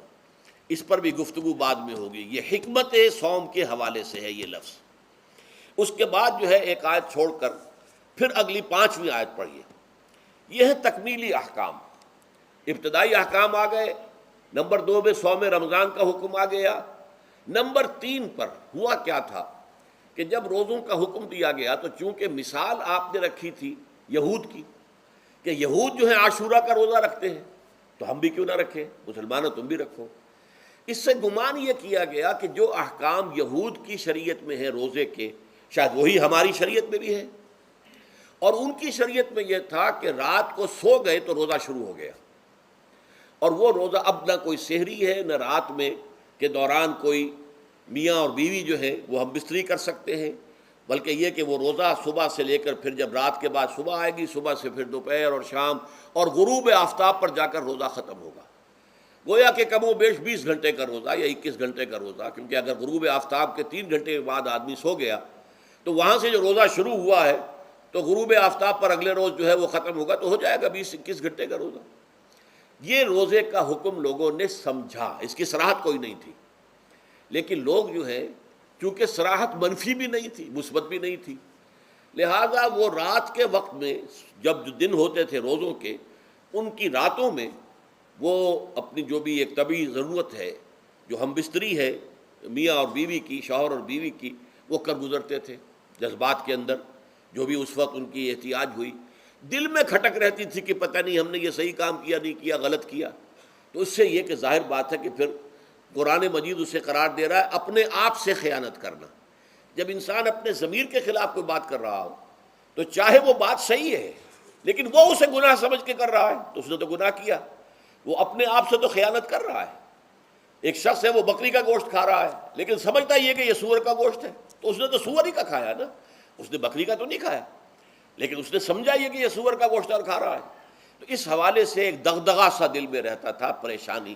تو اب جو یہ 5ویں آیت ہے، طویل ترین آیت ہے اس سلسلے کی، اس میں روزے کے تکمیلی احکام آ گئے جو ابدی ہیں، آج تک قائم ہیں اور قیامت تک قائم رہیں گے۔ فرمایا احل لکم لیلۃ الصیام الرفث الی نسائکم، اے مسلمانوں روزے کی راتوں میں تمہارے لیے حلال کر دیا گیا ہے اپنی بیویوں سے اپنی خواہش کا پورا کرنا۔ رفث الی نسائکم ہن لباس لکم وانتم لباس لہن، وہ تمہارے لیے بمنزلہ لباس ہیں، جیسے لباس کے اور انسان کے بدن کے درمیان کوئی حجاب نہیں ہوتا، ایسے ہی شوہر اور بیوی کے درمیان بھی کوئی حجاب نہیں رہتا۔ ہن لباس لکم وانتم لباس لہن، اور ویسے بھی ایک معنی میں کہ جیسے لباس آپ کو گرمی کی شدت سے بچاتا ہے، ورنہ ہو سکتا ہے کہ تیز دھوپ جو ہے جو عرب میں ہوتی تھی وہ تو آپ کی کھالوں کو جلا دے، تو یہ حفاظت کا ایک ذریعہ بھی ہے۔ اسی طریقے سے شوہر کے لیے بیوی اپنی عفت و عصمت کو برقرار رکھنے کے لیے ایک ذریعہ ہے کہ کہیں حرام میں منہ نہ مارے، بیوی موجود ہے، حلال ذریعے سے اپنی خواہش پوری کرے۔ اور بیوی کے لیے شوہر اسی طریقے سے ایک ڈھال بن جاتا ہے کہ اسے خام خواہ ادھر ادھر دیکھنے کا کوئی خیال بھی کبھی نہ آئے، اس کی جو بھی نفسانی خواہش ہے اس کی شوہر پورا کر رہا ہے۔ تو اس اعتبار سے بھی ہن لباس لکم وانتم لباس لہن، علم اللہ انکم کنتم تختانون انفسکم، اللہ کے علم میں ہے کہ تم اپنے آپ سے خیانت کر رہے تھے۔ اس کی وضاحت میں پہلے کر چکا ہوں کہ دل میں یہ دغدغہ تھا کہ یہ حرام کام اور کر رہے ہیں، یہ گویا کہ اپنے آپ سے خیانت، اللہ سے بغاوت نہیں تھی۔ کیوں کہ اللہ تعالیٰ کی طرف سے تو حکم تمہیں معلوم تھا ہی نہیں ابھی، آیا اس کی اجازت ہے یا نہیں ہے، لیکن اپنے آپ سے تو خیانت کر رہے ہو نا، تم یہ سمجھ رہے تھے کہ یہ نہیں ہونا چاہیے، یہ گویا کہ ممنوع ہے اور کر رہے تھے، تو اس کو کہا کہ تم اپنے آپ سے خیانت کر رہے تھے۔ علم اللہ انکم کنتم تختانون انفسکم فتاب علیکم، تو اللہ نے تم پر اپنی رحمت اور مغفرت کے ساتھ توجہ فرمائی، یعنی جو کچھ اب تک ہو چکا ہے اسے اللہ نے معاف کر دیا، اسے صاف کر دیا، کلین سلیٹ۔ اب تمہارا جو اعمال نامہ ہے اس میں اس طرح کا اگر کوئی عمل درج ہو گیا ہے تو وہ اللہ نے صاف کر دیا ہے۔ وعفا عنکم، اور تمہیں معاف بھی کر دیا ہے۔ فالآن باشروہن، تو اب تم ان کے ساتھ جو بھی تعلق زن و شو ہے اس کو اختیار کر سکتے ہو. فالآن باشروہن وابتغوا ما کتب اللہ لکم، اور حاصل کرو وہ کچھ جو کچھ اللہ نے تمہارے لیے لکھ دیا ہے. یہ تعلق زن و شے سے دو چیزیں ہیں کہ جو مقصود ہیں. ایک تو سب جانتے ہیں اولاد، ہر انسان کی خواہش ہوتی ہے کہ میری نسل کا تسلسل باقی رہے. لیکن نمبر دو ایک شے اور ہے، قرآن مجید میں بیان کیا گیا، بلے تسکنو الیہا، اس میں ایک سکون ہے، اس میں جو بھی ہے، جو بھی عمل ہے مباشرت کا، اس میں ایک اعصابی طور پر سکون کی کیفیت انسان کو حاصل ہوتی ہے. تو یہ بھی مطلوب و مقصود ہے. تو ما کتب اللہ لکم، تمہارے لیے اللہ نے اس میں ایک تو اولاد کا معاملہ رکھ دیا ہے اور ایک تمہارے لیے سکون کا، لتسکنوا الیہا، تاکہ تم ان کی طرف توجہ کر کے سکون حاصل کرو. فالآن باشروہن وابتغوا ما کتب اللہ لکم وکلوا واشربوا، اب سحری کا حکم آ گیا. وکلوا واشربوا حتی یتبین لکم الخیط الابیض من الخیط الاسود من الفجر، اور کھاتے رہو اور پیتے رہو یہاں تک کہ تمہارے لیے فجر کے وقت کے اعتبار سے سفید ڈوری سیاہ ڈوری سے بالکل علیحدہ ہو جائے.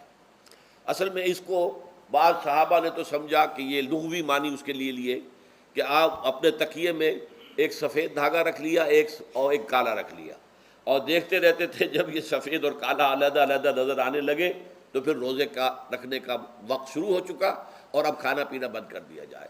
فرمایا گیا یہ مراد نہیں ہے. یہ جب پاؤں پھٹتی ہے تو اس کے اندر ایک سفید سی لکیر جو ہے افق کے اوپر آتی ہے، یہ ہے مراد، کہ وہ جو سفید لکیر ہے وہ ظاہر ہو جائے اور وہ رات کے اختتام کا گویا کہ ایک اعلان اور علم بن جائے. تو وَكُلُوا وَاشْرَبُوا، اب اس کی جو ہے بڑی تاکید کی گئی ہے. تَسَحَّرُوا فَإِنَّ فِي السَّحُورِ بَرَكَةٌ، سحری ضرور کیا کرو، اور یہ در حقیقت برکت کا ذریعہ ہے. یہ بھی آپ نے فرمایا ہمارے اور یہود کے روزے کے مابین جو فرق ہے وہ سحری ہے.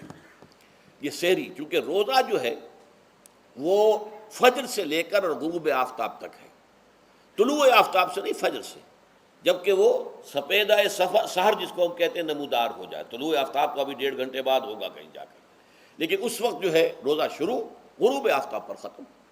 اس حوالے سے اس سے پہلے کھانا پینا، اور اس میں بھی فرمایا گیا کہ بعض لوگ بہت زیادہ احتیاط کرتے ہیں، وہ صحیح نہیں ہے. اس لیے کہ فجر کے لیے اذان جب دیتے تھے تو اس میں بعض حضرات ذرا جلدی کرتے تھے. حضور نے فرمایا کہ نہیں، دیکھو یہ ذرا جلدی کر دیتے ہیں، اگر تم میں سے کسی کے ہاتھ میں پیالہ ہے، ابھی وہ کچھ کھا رہا ہے، اذان ہو گئی ہے، تو وہ اپنا پیالہ پورا کر لے. اس میں بھی تشدد کی ضرورت نہیں. جیسے کہ اس سے پہلے ہم پڑھ چکے یسروا ولا تعسروا، یرید اللہ بکم الیسر ولا یرید بکم العسر، اللہ تمہارے ساتھ آسانی چاہتا ہے، سختی نہیں چاہتا. تو اسی طرح فرمایا وَكُلُوا وَاشْرَبُوا حَتَّى يَتَبَيَّنَ لَكُمُ الْخَيْطُ الْأَبْيَضُ مِنَ الْخَيْطِ الْأَسْوَدِ مِنَ الْفَجْرِ ثُمَّ أَتِمُّوا الصِّيَامَ إِلَى اللَّيْلِ، پھر اب روزے کو پورا کرو رات تک. إِلَى اللَّيْلِ میں پھر بڑی بحثیں ہوئی ہیں. اس لفظ کی مناسبت سے اہل تشیع اس کے قائل ہیں کہ جب کہ خوب اندھیرا ہو جائے، لیکن اہل سنت کا اجماع ہے کہ غروب آفتاب اس سے مراد ہے، اس لیے کہ آغاز رات کا غروب آفتاب کے ساتھ ہے. اور اس میں بھی احادیث کے اندر آیا ہے کہ تعجیل کرنی چاہیے. بعض لوگ وہی جو میں نے عرض کیا کہ تقویٰ کے تحت جو ہے، جیسے کہ سفر میں بھی روزے رکھتے ہیں، یا 104 بخار کے درجے میں بھی وہ روزہ قضا کرنے کو تیار نہیں ہوتے، ایسے ہی وہ تاخیر کرتے ہیں اپنے تقوی کے حساب سے، کہیں ایسا نہ ہو، کوئی غلطی نہ ہو جائے، کہیں یہ نہ ہو جائے، کہیں وہ نہ ہو جائے، تو پھر اس کے اندر وہ افطار میں. تو آپ نے فرمایا کہ قوم جو ہے اسی وقت صحیح رہے گی جب کہ وہ افطار میں عجلت سے کام لے. یعنی سحری کے اندر بہت زیادہ جلدی کرنے کی ضرورت نہیں. اگر اذان ہو رہی ہے اس کے دوران بھی اگر کچھ کھا پی رہے ہو تو کھا پی لو، مکمل کر لو. اسی طریقے سے افطار کے اندر جو ہے وہ تاخیر کرنے کی ضرورت نہیں، سورج کے غروب کے ساتھ افطار کر لو. وَلَا تُبَاشِرُوهُنَّ وَأَنْتُمْ عَاكِفُونَ فِي الْمَسَاجِدِ، ہاں اپنی بیویوں سے تم مباشرت نہ کرو، تعلق زن و شو قائم نہ کرو جب کہ تم مسجدوں کے اندر معتکف ہو. یہ اعتکاف کا ذکر ہو گیا.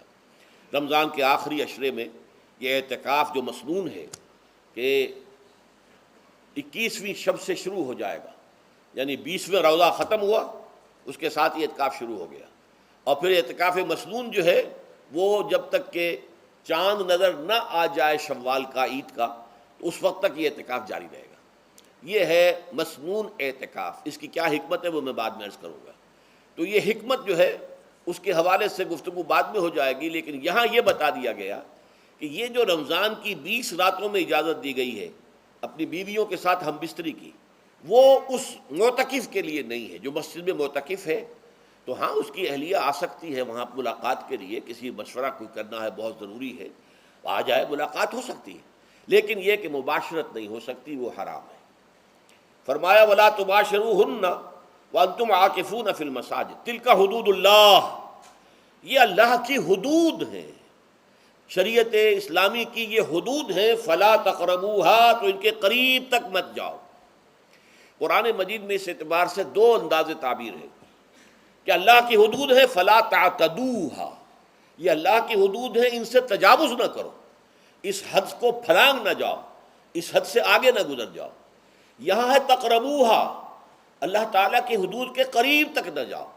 اس کی وجہ ایک حدیث میں بیان کر دی گئی ہے کہ جیسے ہر بادشاہ کی ایک چراگاہ ہوتی ہے، وہ صرف شاہی جو بھی ہیں جانور ہیں ان کے، یا گھوڑے ہیں یا کوئی اور ہیں، ان کے چرنے کے لیے ہے، وہاں پہ کوئی رعایت کا کوئی آدمی اپنی بھیڑ بکریاں وغیرہ نہیں لے جا سکتا۔ وہ حما کہلاتا تھا کہ یہ شاہ کے لیے مخصوص ہے، لکل ملک حمن وحم اللہ محارمہ، اللہ بھی بادشاہ ہے کائنات کا، ارض و سما کا، اس نے بھی جن چیزوں کو حرام کر دیا ہے وہ حما ہے، اس میں داخل نہیں ہونا تمہیں۔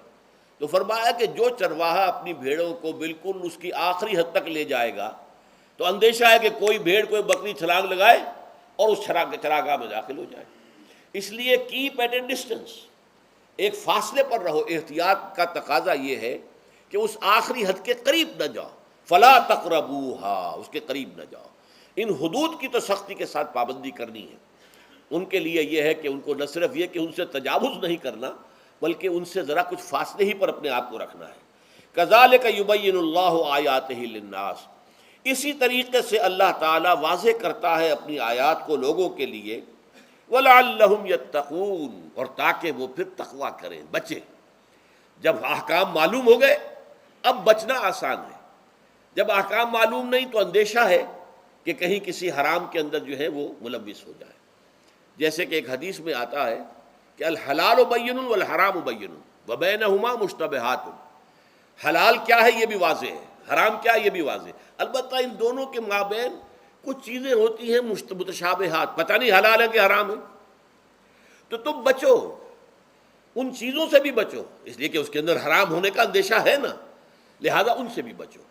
جو صریحاً حلال ہے اسی پر اکتفا کرو، جن کے بارے میں تعین نہیں ہو پا رہا ہے کہ وہ حلال ہیں، البتہ یہ بھی ثابت نہیں ہو رہا کہ وہ حرام ہیں، تو ان سے یہ تقویٰ کا تقاضا ہے۔ اگرچہ قانونی اعتبار سے یہ کہا جائے گا کہ وہ مباح ہے، جس شے کی حرمت کا ثبوت ہمیں کتاب اللہ اور سنت رسول سے نہ ملے وہ مباح ہے، لیکن یہ ہے کہ تقویٰ کا تقاضا یہ ہے، قانون کا تقاضا یہ کہ مباح کو آپ اختیار کریں گے تو آپ پر گرفت نہیں ہوگی، اس لیے کہ اس کی حرمت ثابت نہیں ہے، لیکن تقویٰ کا تقاضا یہ ہے کہ آپ صرف اس شے پر اکتفا کریں کہ جس کے حلال ہونے کے لیے ثبوت اور دلیل موجود ہے۔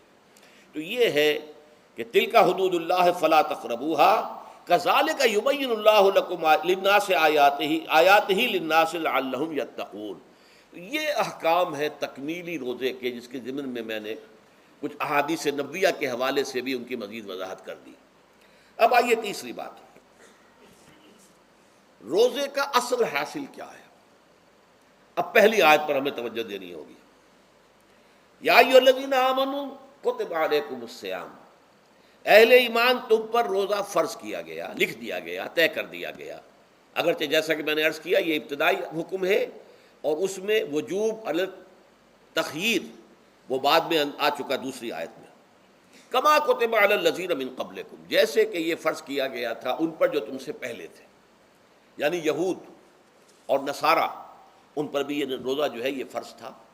البتہ احکام مختلف ہو گئے، جیسے جمعے کا دن اور جمعے کو چھوڑ کر یہودیوں نے سبت کا دن اختیار کیا، عیسائیوں نے جو ہے وہ سنڈے کو اختیار کر لیا، لیکن احکام میں فرق ہے۔ وہاں پورے سبت کے دن، ہفتے کے دن کاروبار دنیاوی مطلقاً حرام، لیکن ہمارے ہاں شریعت کے اندر آسانی پیدا کی گئی کہ صرف جمعے کی اذان سے لے کر نماز ادا ہو جانے تک وہ حرام ہے، لیکن باقی یہ ہے کہ اس سے پہلے بھی اگر کرو اور بعد میں جب فَإِذَا قُضِيَتِ الصَّلَاةُ فَانتَشِرُوا فِي الْأَرْضِ وَابْتَغُوا مِنْ فَضْلِ اللَّهِ، جب نماز ادا ہو چکے تو جاؤ، منتشر ہو سکتے ہو زمین میں اور اللہ تعالیٰ کے فضل کو تلاش کر سکتے ہو۔ تو اسی طریقے سے اگرچہ حکم روزہ جو ہے وہ تو سابقہ امتوں میں بھی تھا، لیکن یہ اس کے احکام جو ہیں ان کے اندر تغیر و تبدل ہے۔ کتب علیکم الصیام کما کتب علی الذین من قبلکم لعلکم تتقون، تاکہ تمہارے اندر تقوی پیدا ہو جائے۔ اب یہ ہے حکمت صوم کی پہلی آیت۔ تقوی کسے کہتے ہیں؟ بچنا۔ کس چیز سے بچنا؟ اللہ نے جو چیزیں حرام کی ان سے بچنا، اللہ کے احکام کو توڑنے سے بچنا۔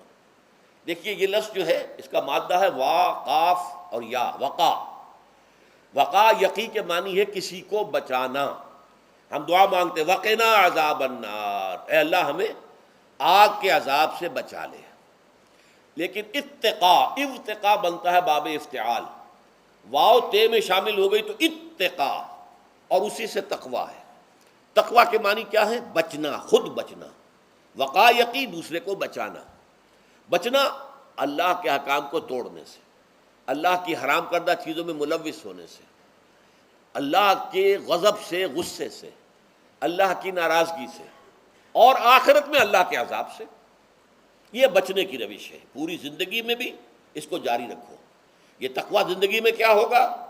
اللہ کے احکام کو توڑنے سے بچنا، اللہ کی حرام کردہ چیزوں میں ملوث ہو جانا، ان کا استعمال کرنا، کھانے پینے سے متعلق ہوں یا وہ شہوت سے متعلق ہو یا کسی اور چیز سے متعلق ہو، اس سے بچنا۔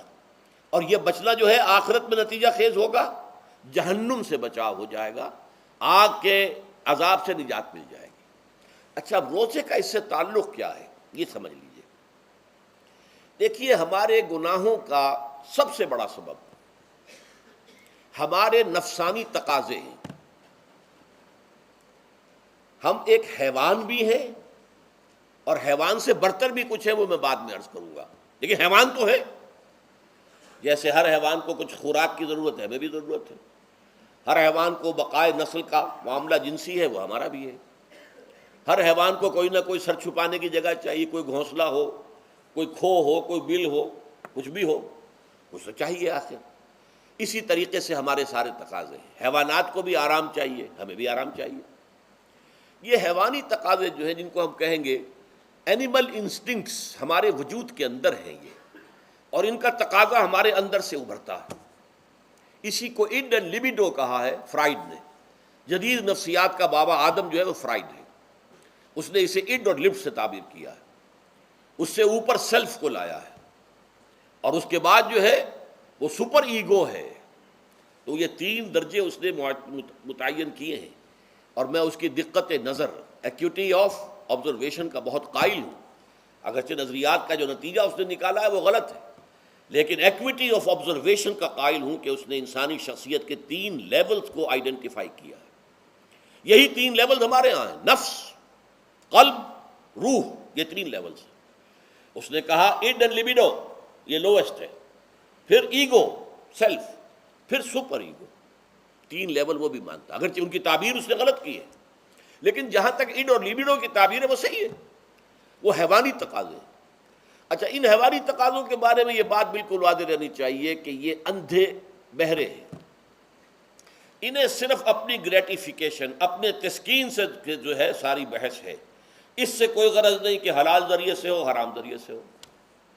پیٹ کھانے کو مانگتا ہے بھوک کے اندر، اب آدمی جو ہے حرام کے اندر بھی بیمار بیٹھتا ہے، یہاں تک کہ خود شریعت اجازت دیتی ہے کہ اگر جان پر بن جائے، آدمی جو ہے وہ فاقے سے مر رہا ہو، تو وہ کوئی حرام چیز کھا کر بھی اپنی جان بچا سکتا ہے، لیکن عام حالات میں نہیں۔ لیکن ہو سکتا ہے ہمارا چٹخارا جو ہے وہ حرام کی طرف ہمیں لے جائے۔ کسی کو واقعتاً اللہ نہ کرے کہ سور کے گوشت کا چسکا لگ جائے، وہ اس کے بغیر بچتا ہی نہیں، کھاتا ہے۔ شراب کی عادت ہو گئی، پیتا ہے، یہ نہیں۔ تو ہمارا پیٹ مانگتا ہے، اور اسے اس سے غرض نہیں کہ حلال سے کھایا ہے یا حرام سے کھایا ہے۔ ہماری شہوت اپنی تسکین چاہتی ہے، اسے اس سے غرض نہیں کہ حلال سے یا حرام سے، جائز سے یا ناجائز سے۔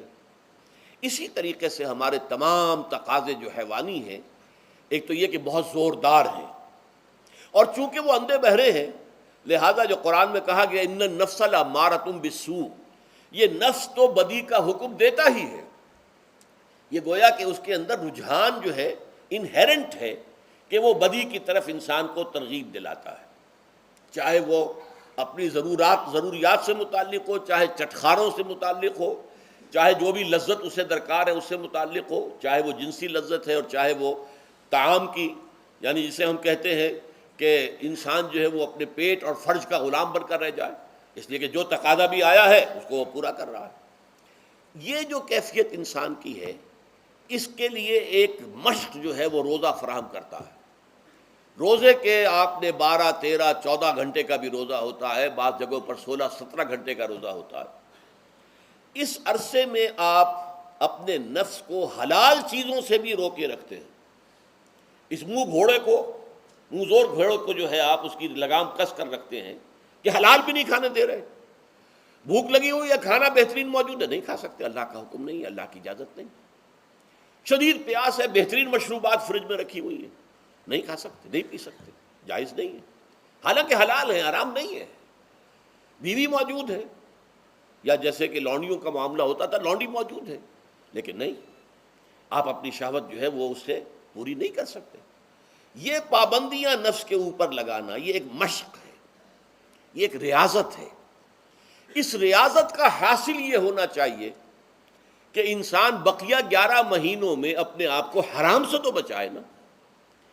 یہاں وہ حلال سے رکا ہوا ہے اللہ کے حکم سے، کہ حلال چیز بھی نہیں کھا رہا، دن بھر نہیں پی رہا، دن بھر نہیں اپنی کوئی شہوت پوری کر رہا، دن بھر حلال ذرائع سے بھی، تو اس سے اس کے اندر یہ ایک، اس کو ہم کہیں گے سیلف کنٹرول پیدا ہو جائے، اپنے نفس کو قابو میں کر لے۔ یہ گویا کہ اس کا سب سے پہلا، اس روزے کی ریاضت، روزے کی مشق کے حوالے سے یہ اس کی حکمت ہوئی کہ اس سے کے ذریعے سے انسان میں سیلف کنٹرول پیدا ہو رہا ہے، ضبط نفس۔ یہاں پہ تھوڑی سی میں وضاحت کر دوں، رہبانیت کے اندر آپ کو معلوم ہے کہ سیلف اینیہیلیشن، انگریزی الفاظ جو ہیں وہ زیادہ بعض لوگوں کے لیے واضح ہوں گے، نفس کشی، نفس کو کچل دینا، ختم کر دینا، مار دینا، یہ رہبانیت میں ہوتا ہے، اسلام میں نہیں ہے۔ اسلام کا نظام بڑا متوازن ہے۔ ان لنفسک علیک حقا وان لزوجک علیک حقا وان لزورک علیک حقا۔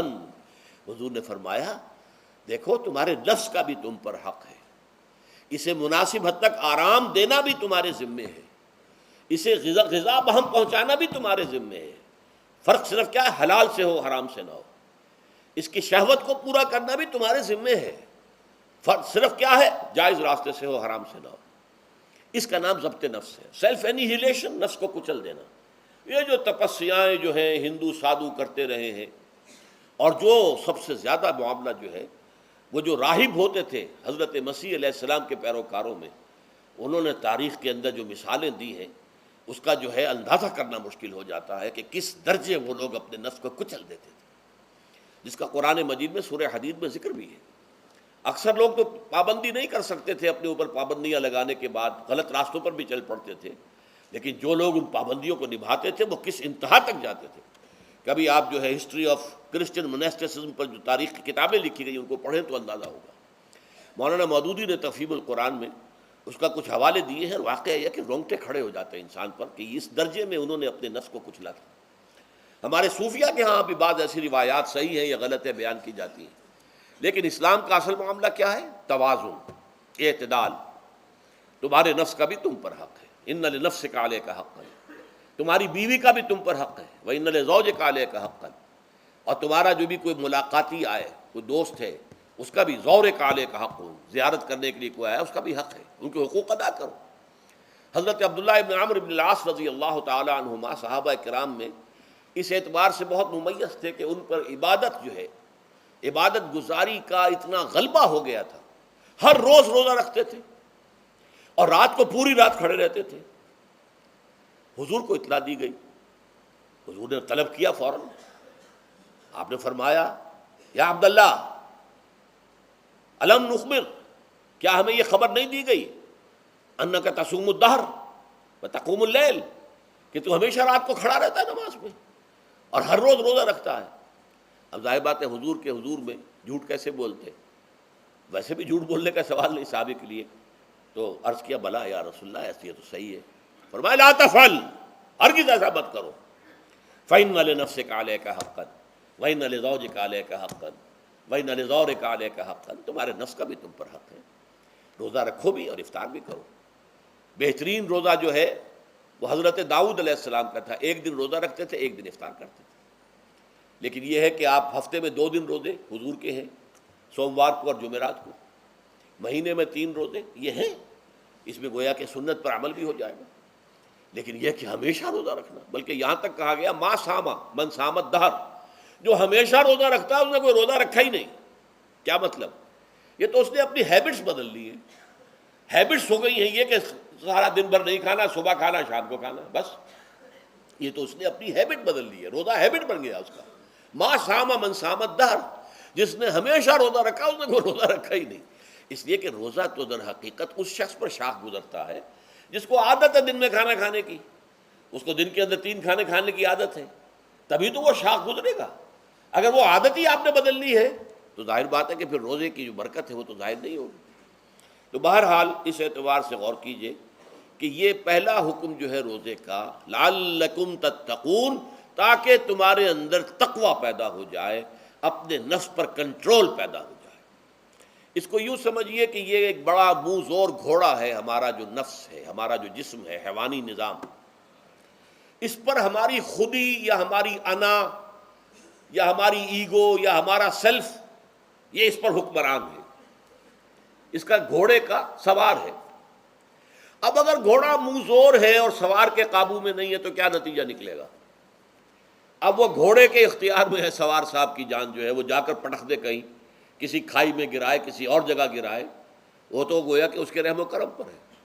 ہاں اگر سوار تکڑا ہے اور سوار نے جو ہے گھوڑے کو قابو میں کیا ہوا ہے، اس کی رانوں میں بھی جان ہے، دبایا ہوا ہے گھوڑے کو اپنی رانوں کے درمیان، تو ظاہر بات ہے کہ اب یہ گھوڑا جو ہے بہت بڑی ایسٹ ہے اس کے لیے. اب گھوڑا ادھر جائے گا جدھر سوار لے جانا چاہے گا. سوار اپنے مقصد، اپنی منزل تک پہنچے گا گھوڑے کے ذریعے سے. اور اگر برعکس ہے، جیسا کہ میں عرض کر چکا ہوں، تو وہ سوار جو ہے وہ گھوڑے کے رحم و کرم پر ہے. یہی معاملہ ہے. ہماری خودی یا ہماری انا یا ہمارا ایگو، یہ در حقیقت یہ راکب ہے، اور ہمارا وجود حیوانی یہ مرکب ہے، یہ گھوڑا ہے. اگر ہم قابو یافتہ ہوں اپنے اس گھوڑے کے اوپر تو یہی جسم ہمارے لیے ایک بہت بڑا ایسٹ ہے. ہاتھوں سے نیکی کمائیں گے، پاؤں سے نیکی کمائیں گے، آنکھوں سے نیکی کمائیں گے، کانوں سے نیکی کمائیں گے، یہ ساری نیکیاں کمانے کا ذریعہ بن جائے گا. تلاوت قرآن سن رہے ہیں تو کانوں کی نیکی ہو رہی ہے، قرآن دیکھ کر پڑھ رہے ہیں تو آنکھوں کی نیکی ہو رہی ہے. یہ سارے ہمارے اعصاب، ہمارے تمام اعضاء و جوارے نیکی کا ذریعہ ہے. لیکن اگر کہیں یہ ہمارا نفس امارہ، ایڈ اور لیبیڈو ہم پر قابو پا لے تو پھر ہم اس کے رحم و کرم پر ہیں، پھر وہ ہمیں جس کھائی میں چاہے گا گرا دے گا. تو اس اعتبار سے روزہ مجرد، ابھی روزے کی بات ہو رہی ہے، وہ روزہ خاص طور پر کہ جس کا حکم پہلے دیا گیا تھا، ایام معدودات، اس کے بارے میں اس کی حکمت، مجرد روزے کی حکمت کیا ہے؟ ضبط نفس. اسی ضبط نفس کا دوسرا نام تقویٰ ہے. آپ اپنے نفس پر قابو یافتہ ہیں اور پھر اللہ کے سامنے جھک رہے ہیں. یہ ہوئی نا اصل بات. آپ اللہ کے سامنے تو جھک رہے ہیں، اے اللہ میں تیری ہی بندگی کرتا ہوں اور کروں گا، نفس پر قابو ہے ہی نہیں، تو آپ کا یہ کہنا مہمل ہو جائے گا. نفس کا تقاضا ابھرے گا اور آپ اس کے آگے ہاتھ جوڑ کر کھڑے ہو جائیں گے. تو گویا کہ جو آپ نے کہا تھا ایاک نعبد و ایاک نستعین، اس کی پیروی کرنا، اس کو پورا کرنا، اس کا تقاضا بجا لانا آسان کام نہیں ہے. چبی گویم مسلمانم بلرزم کہ دانم مشکلات لا الارا. جب میں کہتا ہوں کہ میں مسلمان ہوں تو میں مجھ پر کب کب کی طاری ہوتی، اس لیے کہ مجھے معلوم ہے کہ لا الہ کہنے کا مقصد کیا ہے اور مطلب کیا ہے، اس کے تقاضے کیا ہیں.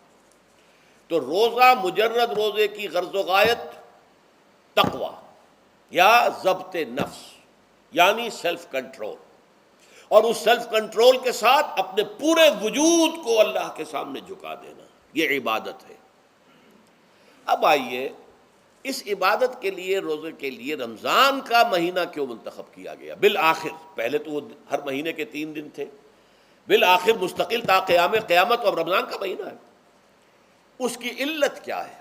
ظاہر بات ہے کہ سارے 12 مہینے اللہ ہی کے ہیں، ہفتے کے سارے دن اللہ ہی کے ہیں، دنوں میں سید الایام جمعے کا دن ہے، مہینوں میں سید الاشہر، یہ جتنے مہینے ہیں ان میں سردار جو ہے مہینوں کا وہ رمضان مبارک ہے۔ کیوں ہے؟ اب آپ پڑھیے تیسری آیت، شہر رمضان الذی انزل فیہ القرآن، رمضان کا مہینہ وہ ہے جس میں قرآن نازل کیا گیا۔ اور اس کی مزید کیا ہے تشریح کہ رمضان ہی میں وہ لیلۃ القدر ہے جس میں قرآن نازل کیا گیا۔ اب یہاں دو چیزیں علیحدہ علیحدہ سمجھ لیجئے۔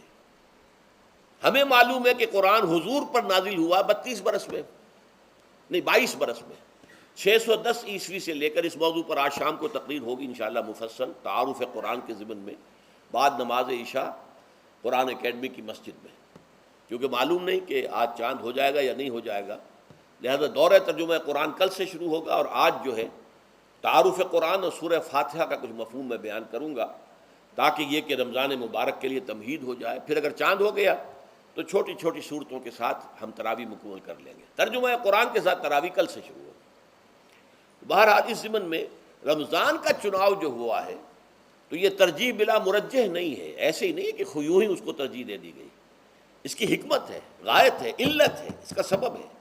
رمضان کا مہینہ وہ ہے جس میں قرآن نازل کیا گیا، اسی میں وہ لیلۃ القدر ہے جس میں قرآن نازل کیا گیا، اگرچہ ہم جانتے ہیں کہ حضور پر قرآن نازل ہوا ہے 22 برس میں، 610 عیسوی سے 632 تک۔ اس معمے کو کیسے حل کریں گے؟ اس کا حل کیا ہے؟ رمضان مبارک کی ایک شب مبارک لیلۃ القدر میں پورا قرآن لوح محفوظ سے دفعتاً پورا کا پورا سمائے دنیا، پہلا آسمان جو ہے ہمارا، اس کے اوپر نازل کر دیا گیا۔ اس کے لیے لفظ ہے انزلہ، انزلہ ینزل انزالن کے معنی ہے دفعتاً کسی چیز کو اتار دینا، اور نزلہ ینزل تنزیلا کے معنی ہے رفتہ رفتہ درجہ درجہ درجہ درجہ درجہ اتارنا۔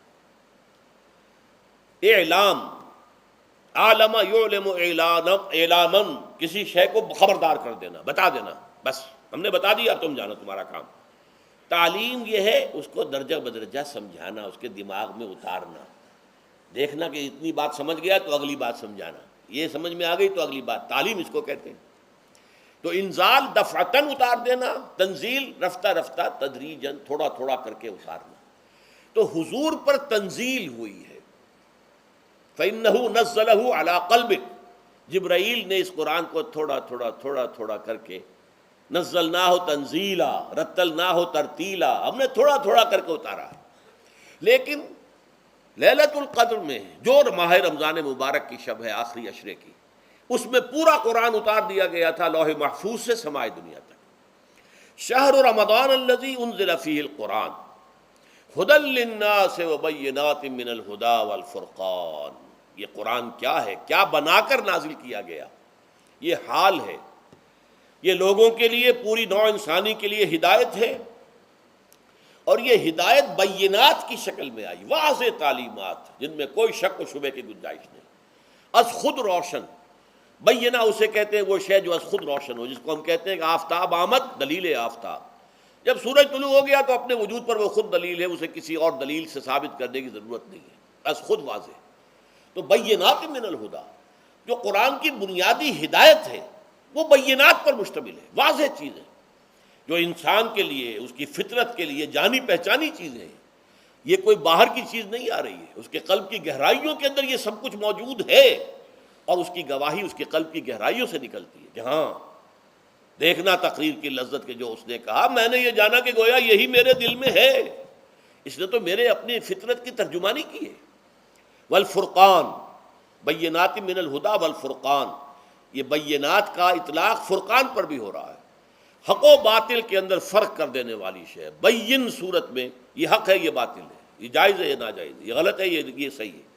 یہ ہے قرآن مجید کی عظمت کا بیان۔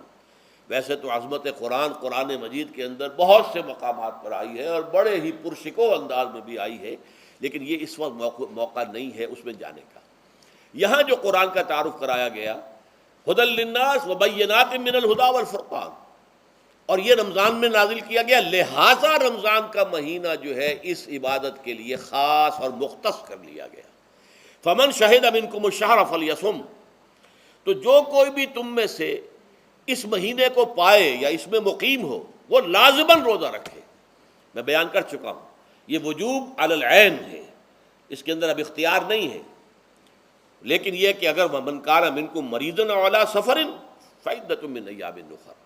اب دیکھیے یہ جو رمضان مبارک کو منتخب کیا گیا جو نزول قرآن کا مہینہ ہے، تو اس میں ایک دوہرا پروگرام رکھ دیا گیا ہے جو قرآن مجید میں تو واضح طور پر نہیں کہا گیا، اس لیے کہ اگر قرآن میں اس طور سے آ جاتا تو فرض ہو جاتا، اسے تطوعاً رکھا گیا ہے، لہذا اس کا ذکر قرآن میں نہیں ملے گا۔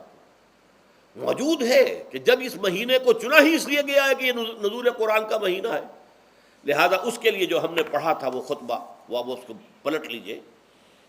جعل اللہ صیامہ فریضۃ وقیام لیلہ تطوعا، اللہ نے اس مہینے کا روزہ رکھنا تو فرض قرار دے دیا ہے، اور اس کا قیام اللیل راتوں کو کھڑے رہنا یہ مرضی پر چھوڑ دیا ہے، جو کر سکے جو بھی ہمت کرے، ترغیب و تشویق ہے۔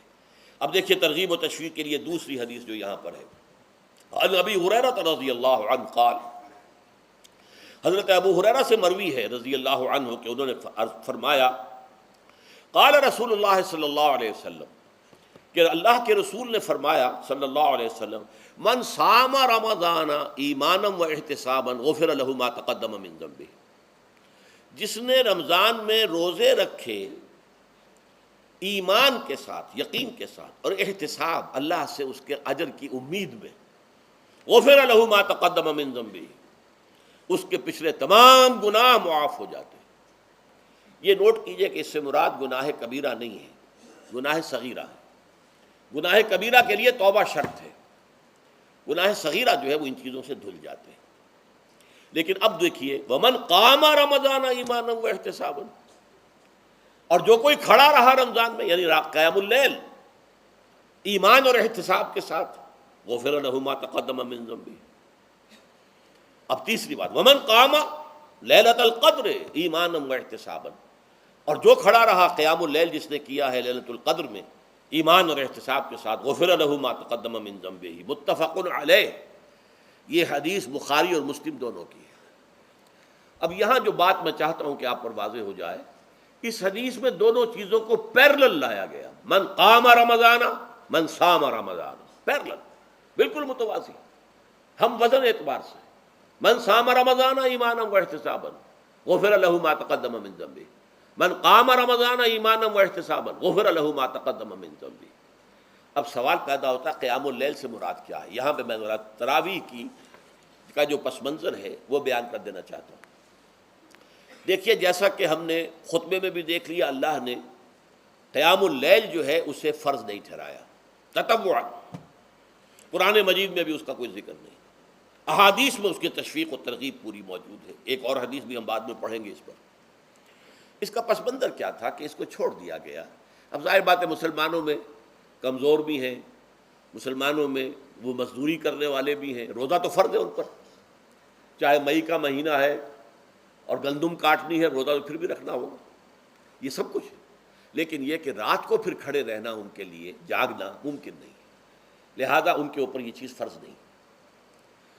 حضور نے تراویح کی نماز یا قیام اللیل نہ اسے فرض قرار دیا، نہ اس کے بعد جماعت کوئی اہتمام کیا مستقل، صرف 3 راتیں آپ نے جماعت کروائی ہے، اس میں 8 رکعتیں آپ نے پڑھی ہیں کہ جو آپ کا معمول تھا تہجد کا وہ پڑھی، اور تہجد کے وقت ہی جماعت کرائی ہے۔ یہ ہے وہ حدیث، اس کے علاوہ کسی نماز تراویح جو ہے جو ہم پڑھتے ہیں 20 رکعتیں عشاء کے ساتھ متصل، اس کا کوئی ذکر نہ دور نبوی میں ہے نہ دور صدیق اکبر میں ہے۔ یہ دور حضرت عمر کی خلافت میں ہوا ہے، اور ہم نہیں کہہ سکتے کتنے سال کے بعد ہوا ہے۔ حضرت عمر رضی اللہ تعالیٰ عنہ کی خلافت کا دور جو ہے وہ تو 10 برس ہے، ہو سکتا ہے 5 برس کے بعد ہوا ہو، 6 برس کے بعد ہوا ہو، 12 ہوا ہے ان کے عہد میں۔ حضرت عمر ایک مرتبہ مسجد میں داخل ہوئے، مسجد نبوی میں، تو دیکھا کہ کچھ لوگ 8 10 12 جو ہیں وہ ایک جو ہے حافظ کے پیچھے کھڑے ہوئے اور قرآن سن رہے، کچھ دوسرے کونے میں کھڑے ہیں، کچھ کہیں اور کھڑے ہیں، مختلف جماعتیں ہو رہی ہیں۔ تو انہوں نے سوچا کہ کیوں نہ ان سب کو ایک امام کے پیچھے جمع کر دیا جائے، اور اس کے لیے لوگوں کی سہولت کے لیے عشاء کے ساتھ متصل رکھ دیا جائے، اس لیے کہ تہجد کے وقت اٹھنا جو ہے وہ تو ہر کس و ناقص کا کام نہیں ہے، کہ عشاء کے بعد اگر تھوڑا سا اضافی وقت ہو صرف، تو یہ ہر شخص کر لے گا، مزدور بھی کر لے گا۔ لہذا آپ نے یہ نظام تجویز فرمایا کہ عشاء کے متصلاً بعد 20 رکعت نماز پڑھی جائے اور ایک امام کے پیچھے پڑھی جائے۔ یہ گویا کہ اجتہاد ہے حضرت عمر رضی اللہ تعالی عنہ کا، اس کو آپ نے خود بدعت بھی قرار دیا ہے، لیکن بدعت حسنہ۔ بدعت کس اعتبار سے؟ لغوی اعتبار سے، نئی بات، اس لیے کہ حضور کے زمانے میں نہیں تھی، تو یہ اس طریقے سے ایک نئی بات ہے۔ لیکن یہ بات چونکہ بہت اچھی ہے، بہت عمدہ ہے، آپ جب یہ نظام چل پڑا تو ایک دن مسجد میں آئے، دیکھا کہ بڑی بھری مسجد ہے، صحابہ کھڑے ہیں اور ایک امام کے پیچھے قرآن سن رہے ہیں۔ آپ نے فرمایا نعم البدعۃ ھذہ، یہ جو ہم نے نئی بات شروع کی ہے یہ بہت اچھی ہے، بہت عمدہ ہے۔ اب یہاں سے فرق واقع ہو گیا ہے۔ ایک تو اہل تشیع جو ہے وہ تو ویسے ہی حضرت عمر سے بہت دشمنی رکھتے ہیں، عناد رکھتے ہیں، تو حضرت عمر کے اجتہادات سے انہیں نفرت ہے، انہیں دوری ہے، چاہے وہ کوئی سا بھی حضرت عمر کا اجتہاد ہو۔ ہمارے ہاں اہل حدیث حضرات بھی در حقیقت حضرت عمر یا کسی اور خلیفہ راشد کے فعل کو وہ سمجھتے ہیں کہ یہ ایگزیکٹو آرڈرز ہیں، یہ ہمیشہ کے لیے نہیں ہے۔ حضرت عمر نے اپنے دور میں ایک نظام قائم کیا، ان کے دور کے لیے ٹھیک تھا، یہ ہمیشہ کے لیے نہیں۔ ہمیشہ کے لیے وہ 8 ہی رکعتوں کے قائل ہیں، وہ تہجد والے، لیکن اس میں بہرحال انہوں نے بھی خود یہ اضافہ کیا ہے کہ وہ 8 رکعتیں وہ عشاء کے ساتھ متصل پڑھتے ہیں، تہجد کے وقت تو نہیں پڑھتے۔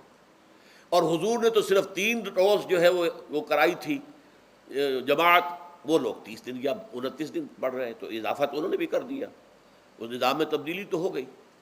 لیکن اہل سنت جو کہلاتے ہیں، ہمارے جو 4 جو ہیں، جو ہمارے مسلک ہیں، حنفی، مالکی، شافعی، حنبلی، ان کا اتفاق ہے اس پر حضرت عمر کا، کیونکہ ان کے سامنے اصول یہ ہے کہ حضور نے فرمایا علیکم بسنتی وسنت الخلفاء الراشدین المہدیین، تم پر لازم ہے کہ میری سنت کو پکڑو مضبوطی کے ساتھ، اور میرے خلفائے راشدین مہدیین جو ہیں ان کی سنت کو پکڑو۔ اس اصول سے یہ چاروں فقہیں جو ہیں حضرت عمر کے اجتہادات جو ہیں ان کو بھی پابندی سمجھتے ہیں کہ تمام عمر کے لیے، قیامت تک کے لیے امت مسلمہ پر ان کی پیروی لازم ہے۔ لہذا اس میں اجماع ہے، اور یہاں تک کہ یہ سب سے آخری جو اس میں مسلک پیدا ہوا ہے زمانی اعتبار سے، سب سے پہلے مسلک جو ہے حنفی پیدا ہوا ہے، پھر مالک کی پیدا ہوا ہے، پھر شافعی پیدا ہوا ہے، اور پھر حنبلی آخری ہے۔ اور امام احمد ابن حنبل بہت بڑے محدث بھی ہیں، مسند احمد ابن حنبل جو ہے وہ بہت بڑی کتاب ہے، بہت اہم کتاب ہے، جامع کتاب ہے۔ تو ان کے ہاں بھی 20 رکعتیں ہیں، چنانچہ حرمین شریفین میں، سعودی عرب میں، مکے اور مدینہ منورہ میں جو نماز تراویح ہوتی ہے اس کی 20 رکعتیں ہیں، لیکن اہل حدیث حضرات جو ہیں وہ اس 8 کے اوپر اکتفا کرتے ہیں۔ بہرحال یہ ایک اختلاف ہے جو میں نے اس کا پس منظر بیان کر دیا، لیکن اس 20 رکعت نماز سے ادا کرنے سے، جو کہ زیادہ سے زیادہ 50 منٹ یا 1 گھنٹہ لگتا ہے، اس سے وہ قیام اللیل کا حق ادا نہیں ہوتا۔ قیام اللیل کا تو کچھ اور ہی تقاضا ہے۔ قیام کسے کہتے ہیں؟ یہ سورہ مزمل سے واضح ہوتا ہے، یا ایھا المزمل قم اللیل الا قلیلا نصفہ او انقص منہ قلیلا او زد علیہ ورتل القرآن ترتیلا۔ آدھی رات یا آدھی رات سے کچھ کم، یعنی تہائی رات، یا آدھی رات سے کچھ زائد، 2/3 رات، یہ ہے قیام اللیل۔ چنانچہ سورہ مزمل ہی کی آخری آیت جو دوسرا رکوع مشتمل ہے جس پر، اس میں صاف کہہ دیا گیا ان ربک یعلم انک تقوم ادنی من ثلثی اللیل ونصفہ وثلثہ وطائفۃ من الذین معک۔ اے اللہ کے نبی، اللہ خوب واقف ہے کہ آپ بھی اور آپ کے ساتھ ایک جماعت بھی رات کو کھڑی رہتی ہے، 2/3 رات یا آدھی رات یا 1/3 رات۔ تو یہ سارا معاملہ جو ہے قیام اللیل کا، گویا کہ کم سے کم 1/3 رات پر اس کا اطلاق ہو سکے گا، یہ نہیں کہ 1 گھنٹے۔ اب اس کے ضمن میں دیکھیے حدیث پڑھیے، تیسری حدیث ہے ان عبداللہ ابن عمرو ابن العاص رضی اللہ تعالی عنہ۔ یہ وہی عبداللہ ابن عمرو ہے جن کی میں نے آپ کو حدیث پہلے سنائی ہے۔ یہ ساری رات کھڑے رہتے تھے، پوری رات، اور ہر روز روزہ رکھتے تھے، جس پر حضور نے منع کیا، لا تفعل، مت کرو ایسا۔ رضی اللہ عنہما، یہ خود بھی صحابی ہیں اور ان کے والد عمرو بن العاص بھی صحابی ہیں. ان رسول اللہ صلی اللہ علیہ وسلم قال کہ اللہ کے رسول صلی اللہ علیہ وسلم نے فرمایا الصیام والقرآن یشفعان للعبد، روزہ اور قرآن بندے کے حق میں شفاعت کریں گے. یقول الصیام، روزہ یہ عرض کرے گا اللہ کی جناب میں، اے رب پروردگار، انی منعتہ الطعام والشہوات بالنہار، میں نے تیرے اس بندے کو دن کے دوران کھانے پینے سے اور اپنی شہوت کا تقاضا پورا کرنے سے روکے رکھا، یہ میری وجہ سے روکا رہا، تو میری شفاعت اس کے حق میں قبول فرما. فشفعنی فیہ، میری شفاعت اس کے حق میں قبول فرما. ویقول القرآن، قرآن کیا کہے گا؟ منعتہ النوم باللیل، میں نے اسے رات کے وقت سونے سے، نیند سے روکے رکھا. فشفعنی فیہ، تو اس کے حق میں میری شفاعت قبول فرما. حضور فرماتے ہیں فیشفعان، ان دونوں کی شفاعت قبول کی جائے گی. یہ ہے قیام اللیل. یہ قیام اللیل صرف تراویح کی نماز سے جو پڑھ لی جاتی ہے، اور ہمارے ہاں تو یہ ہے، وہاں کم سے کم یہ تو تھا، صحابہ کرام کھڑے ہوتے تھے تو جو قاری پڑھ رہا ہوتا تھا وہ ان کے دل میں اترتا جاتا تھا، اس کا مضمون اور مفہوم جو ہے ان کو معلوم ہے، لہذا وہ اس کی زبان سے نکلا ہوا ہر لفظ ان کے قلب کی گہرائیوں تک اتر رہا ہے. یہاں تو یہ ہے پیرٹ لائک حافظ ہے، اسے خود پتہ نہیں میں کیا پڑھ رہا ہوں. اکثر حفاظ جو ہیں وہ عالم تو نہیں ہوتے، اور جو سن رہے ہیں انہیں کچھ پتہ نہیں ہم نے کیا سنا ہے. تو ٹھیک ہے، کم سے کم ثواب تو انہیں ملے گا کہ انہوں نے وقت نکالا ہے، 1 گھنٹہ ہی اضافی صحیح، لیکن بہرحال اس کا وقت تو انہوں نے نکالا ہے، محنت کی ہے، کھڑے رہے ہیں، ثواب ملے گا. لیکن جو مقصد ہے وہ حاصل نہیں ہوتا. اس مقصد کے حصول کے لیے اول تو قیام اللیل کی کم سے کم مدت 1/3. اگر کوئی شخص فرض کیجئے کہ اس کے ہاں کوئی اور انتظام نہیں ہے، جیسا کہ ہمارے ہاں ہم نے انتظام کیا ہے بڑے بڑے شہروں میں دورہ ترجمہ قرآن، اس میں ہمیں 5 گھنٹے لگ جاتے ہیں، نصف شب کے قریب تری جو ہے معاملہ ہو جاتا ہے. اس میں کیا ہوتا ہے کہ ہر 4 رکعت سے پہلے جو اس کے اندر پڑھا جانا ہے حصہ قرآن کا، اس کا پہلے ہم مطالعہ کرتے ہیں بیٹھ کر، ترجمہ اور کچھ موٹے موٹے نکات کی جو ہے وضاحت. پھر کھڑے ہو گئے اور قاری صاحب کے پیچھے 4 رکعتوں کے اندر وہ 4 رکوع یا جتنے بھی ہیں پڑھ لیے، سن لیے، پھر بیٹھ گئے 4 کے بعد پھر اگلی 4 رکعتوں کے اندر جو کچھ پڑھا جانے والا ہے اس کا ترجمہ، اس کی تفہیم ہو گئی، پھر کھڑے ہو گئے، پھر سن لیا. اس طریقے سے 5-6 گھنٹے میں تراویح ختم ہوئی. تو تراویح بھی ہو گئی، حضرت عمر کے اجتہاد پر عمل بھی ہو گیا، 20 تراویح ہو گئی. لیکن یہ ہے کہ اس کے ساتھ جو اصل غرض و غایت ہے قیام اللیل کی، وہ بھی حاصل ہو گئی. یہ ہم نے 17 سال پہلے شروع کیا تھا یا 18 سال پہلے، اور وہ انشاءاللہ اللہ کے فضل و کرم سے اب چل رہا ہے. بڑے بڑے شہروں میں ہو رہا ہے، لاہور میں جن مقامات پر ہو رہا ہے وہ تازہ جو ندائے خلافت ہے اس کے اندر آپ اس کی فہرست دیکھ لیں. کراچی میں تو اس سے غالباً 3 گنا مقامات کے اوپر وہ کام ہو رہا ہے، اور دوسرے شہروں میں بھی ہو رہا ہے. تو اس سے در حقیقت وہ غرض و غایت، وہ حکمت جو ہے پوری ہوتی ہے کہ یہ دونوں چیزیں پیرلل ہیں. من صام رمضان ایمانا واحتسابا غفر له ما تقدم من ذنبه ومن قام رمضان ایمانا واحتسابا غفر له ما تقدم من ذنبه. تو صیام اور قیام جو ہے ان دونوں کا حق ادا ہو جاتا ہے. تو یہ ہے شہر رمضان الذی انزل فیہ القرآن ھدی للناس وبینات من الھدی والفرقان فمن شہد منکم الشہر فلیصم ومن کان مریضا او علی سفر فعدۃ من ایام اخر یرید اللہ بکم اليسر ولا یرید بکم العسر ولتکملوا العدۃ ولتکبروا اللہ علی ما ھداکم ولعلکم تشکرون. اب جو آخری لفظ ہے لعلکم تشکرون، اب اس کی وضاحت سمجھیے. اور رمضان کے یہ 2 پروگرام جب پیرلل ہو جائیں گے، جب دونوں کی پابندی کی جائے گی، تو اس کا حاصل کیا ہے؟ اس بات کو سمجھنے کے لیے سب سے پہلے آپ اس کو سمجھیے کہ جسے ہم خود ہی کہہ رہے تھے، جسے ہم سیلف کہہ رہے تھے، اپنی انا کو مضبوط کرنا، سیلف کنٹرول، ایگو جو ہے وہ پوری طرح قابو یافتہ ہو اڈ اور لیبیڈو پر، اصل میں اسے مراد کیا ہے؟ اس پر میں نے تفصیل سے بحث کی ہے عظمت صوم نامی اپنے کتابچے میں. ویسے یہ ہے کہ وہ مشکل ہے، ذرا فلسفیانہ اس کا انداز ہے، لیکن یہ ہے کہ وہی باتیں آسان الفاظ میں، جو دوسرا کتابچہ ہے عظمت صیام و قیام رمضان مبارک، وہ آسان ہے. اگرچہ یہ دونوں بہت ہی محدود تعداد میں ہمارے پاس ہیں، لیکن یہ کہ میں نے ذکر کر دیا، جو حضرات لینا چاہیں وہ لے لیں. لیکن یہ ہے کہ اس میں اصل پس منظر کیا ہے؟ دیکھیے ہمارا جو وجود ہے انسان کا یہ کمپوزٹ ہے، مرکب ہے. ہمارے دو وجود ہیں جو جوڑ دیے گئے ہیں. کیسے جوڑ دیے گئے ہم نہیں جانتے، لیکن ہے دو وجود. ایک وجود حیوانی ہے، میں نے عرض کیا تھا پہلے ہی، ہر انسان ایک حیوان بھی ہے مکمل، سارے حیوانی تقاضے ہمارے اندر بھی ہیں. لیکن حیوان اور انسان میں بنیادی فرق یہ ہے کہ انسان کا جو اصل وجود ہے وہ روحانی ہے. اس روحانی وجود کی وجہ سے انسان کا وہ مقام ہوا کہ تمام فرشتوں کو اس کو سجدہ کرنے کا حکم دیا گیا. فَإِذَا سَوَّيْتُهُ وَنَفَخْتُ فِيهِ مِن رُوحِي فَقَعُوا لَهُ سَاجِدِينَ. فرشتوں سے کہہ دیا گیا تھا کہ میں ایک بشر پیدا کرنے والا ہوں مٹی سے. جب میں اسے پیدا کر لوں اور اس کی ناک پلک سنوار دوں، دو پلک درست کر دوں، تو پھر اس کے سامنے اور اس میں اپنی روح میں سے پھونک دوں تو گر پڑنا اس کے سامنے سجدے. حیوان انسان اور انسان روحانی یہ دونوں مل کر اب آدم بنے ہیں. نمبر دو، اس حیوان انسان کا وجود زمین سے ہے، مٹی سے پیدا کی، مٹی سے، گارے سے، طین لازب سے، چپچکانے والے گارے سے، وہ جس میں کہ بدبو پیدا ہو جائے، یہ ساری باتیں کہی گئی ہیں.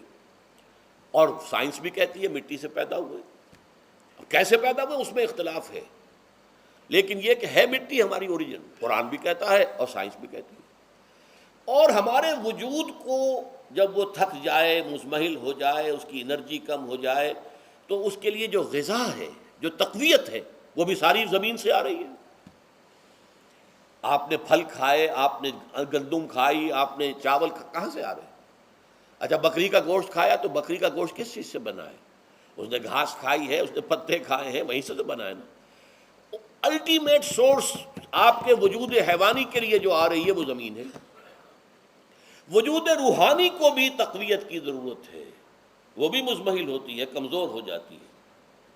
خاص طور پر جب کہ وجود حیوانی کا اس پر غلبہ ہو جائے تب تو یوں سمجھیے کہ وہ بالکل بے ہوش ہو کر موت کے قریب پہنچ جاتی ہے. اس کی تقویت، اس کی غذا وہیں سے آئی ہے جہاں سے روح آئی ہے. وہ کلام ربانی ہے، روح ربانی. نفخت فیہ من روحی، من روحی، من روحی. میں پھونک دوں اس میں اپنی روح میں سے. روح کا تعلق ذات باری تعالیٰ کے ساتھ ہے. اسی طرح کلام ربانی کہاں سے آیا ہے؟ اللہ تعالیٰ کے پاس سے آیا ہے. یہ اس کی تقویت کا ذریعہ ہے. اب عام حالات میں کیا ہوتا ہے؟ ہمارا یہ وجود حیوانی چھایا ہوا ہے ہمارے وجود کے اوپر، بیچاری روح جو ہے دبی رہتی ہے، پسی رہتی ہے. اگر خدا نے خواستہ ہم گناہ گار بھی ہیں، گناہ پر گناہ کا ارتکاب کر رہے ہیں، تو وہ روح جو ہے وہ قلب کے آئینے شیشے کے اندر ہے. فیہا مصباح، المصباح فی زجاجہ، الزجاجہ تو کانہا کوکب دری. قلب جو ہے ایک شیشے کے مانند ہے جس کے اندر روح کا چراغ جل رہا ہے.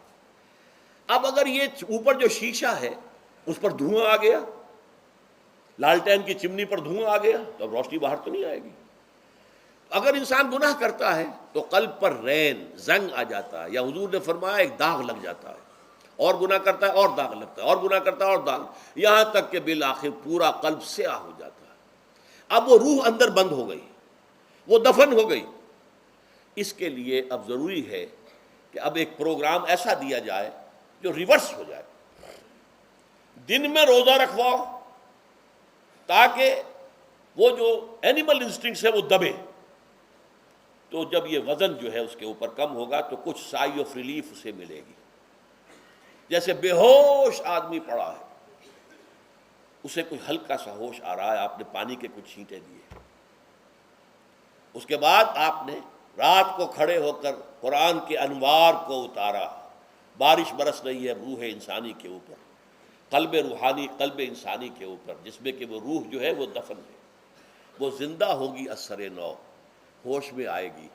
اور ہوش میں آئے گی تو دو کام ہوں گے.